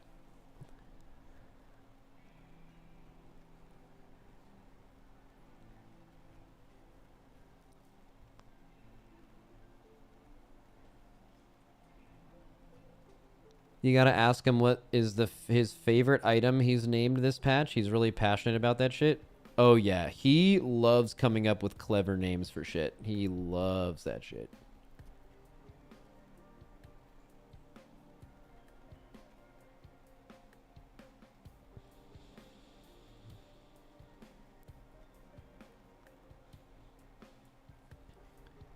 Not in a 30-minute interview.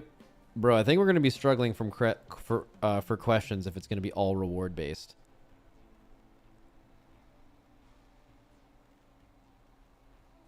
I think we could use everything we could get.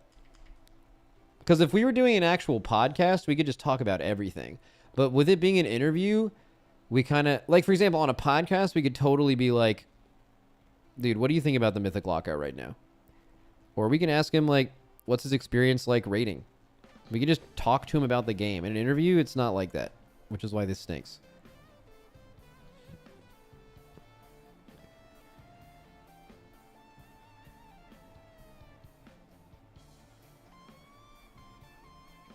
Why is philosophy capitalized? I don't know. I was thinking about how to spell it, so in my head the word was important to me, so it became capitalized. I don't know.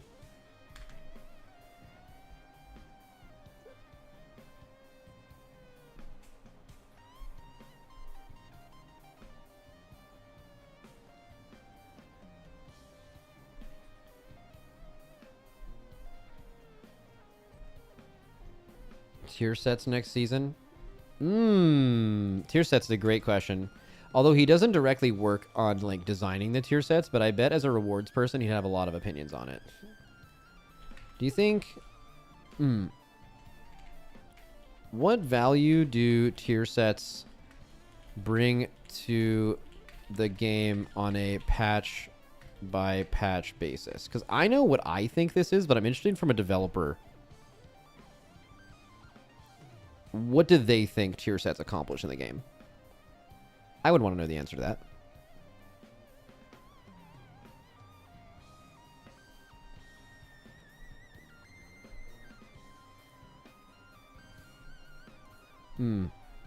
Back in, or let's just say, in older expansions, it was normal to see trinkets or tier sets from previous raids be used in later raids. Modern WoW seems to design around this. I guess what I'm trying to ask is like when did that change and why do you think it's better to do that? From their perspective. Could be interesting. Maybe.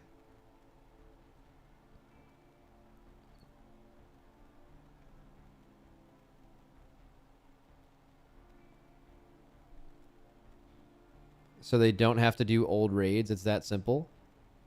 Okay, so is it objectively bad that the game was ever like that? I don't think the answer to that is true. I think it's probably like a little fluid.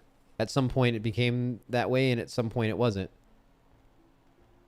It's like maybe describing when it became that way, but he hasn't worked there for that long. It definitely became that way before he started working there, unfortunately. So that would probably be hard to... Can't just have it there to see his POV on it. Yeah, I'll just like leave this as a back burner thing. Modern WoW seems to design around this. I don't even want to suggest. I don't even know. This is like super back burner. I'm just gonna hit enter a million times and push it off the screen. Just remember it when I get there later. I don't know.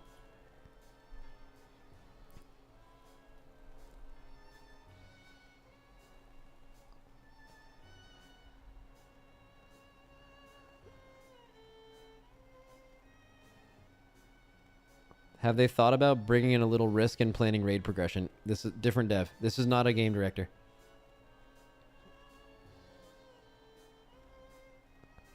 What are your favorite items you've named? Fuck yeah, banger.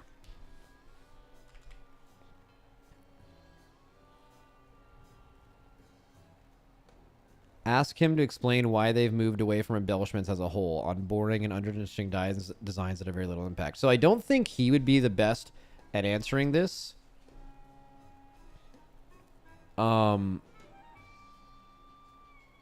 But you are right. Embellishments do seem like it's like a fossil system. Like it's a system.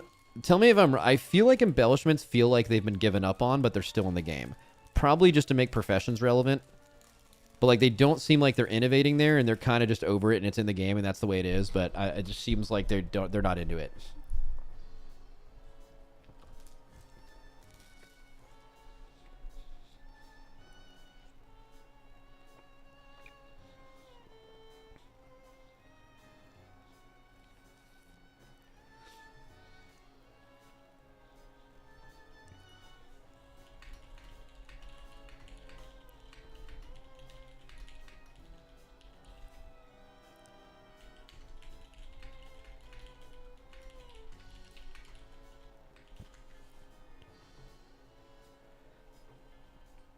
Regarding the tier sets, can it be asked when they decided to design the bonuses to be RNG on top of RNG?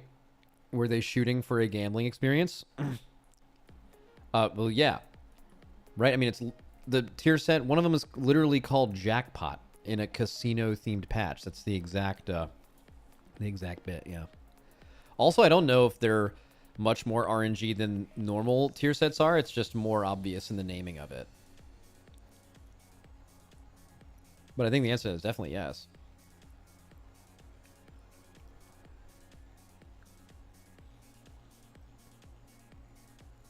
Oh, maybe he'd have a reforging take. So true.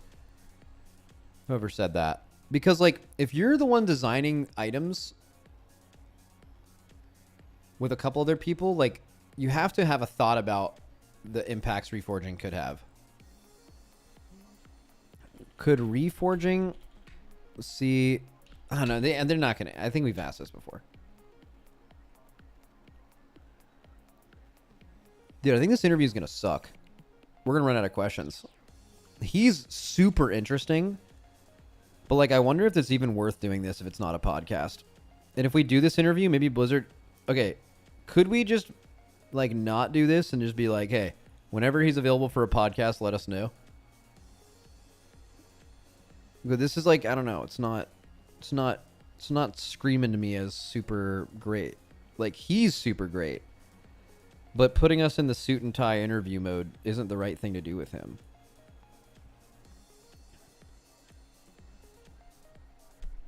Let me message him about it. Bro.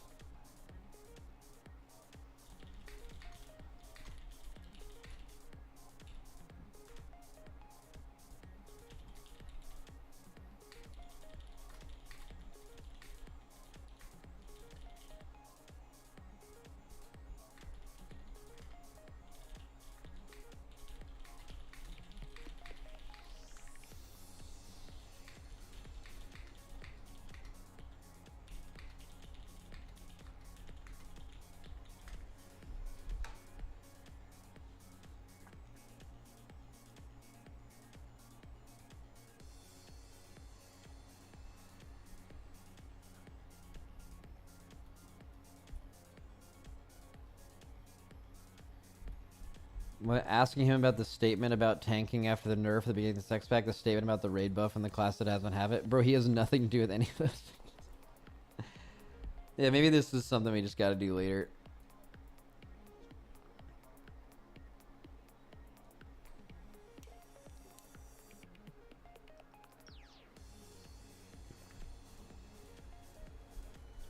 I don't know, maybe I'll work on this tomorrow. I'm thinking about axing this, though. Which I don't really want to, because I really like him. And shout out Blizzard for, like, setting up the interview thing, but... I don't know. Ask Dratnos about questions. I messaged him 30 minutes ago. Want to make some questions? Or show me what you got? And he says, I got nothing yet. Can brainstorm. So, I mean, maybe we can come up with something. It's not about coming up with something. It's just like, I don't know. It doesn't feel... I don't know.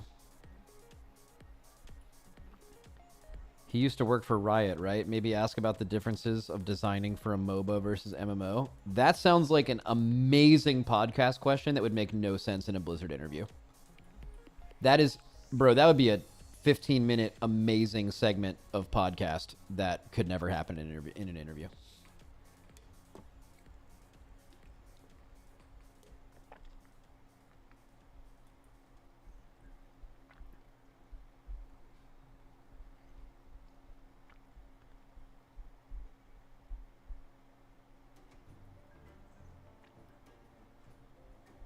I don't know.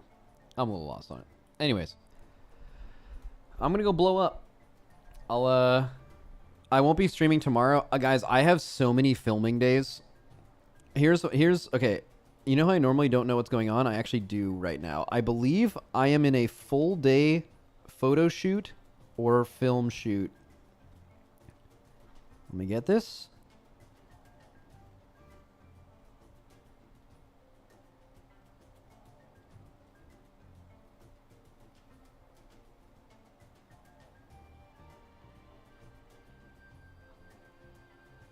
Okay, so February 12th, which already happened, February 17th, which already happened, or is happening tomorrow, February 21st, and the 22nd or 23rd. Like, so much. Ooh, also, another thing. It's my birthday in a couple days.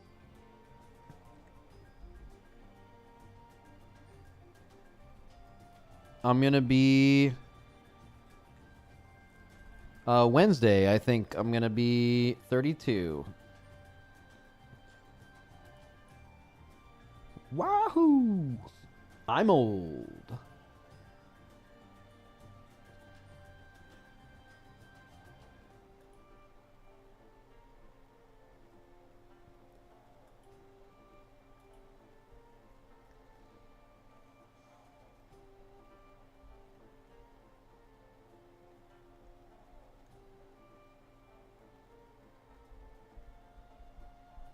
That's crazy, Max. I also have a birthday every year. Man, this is why I ignore YouTube chat. That's so mean. Anyways, good stream, boys. Won't be live tomorrow because I have some film stuff, but I'll be live Tuesday for sure.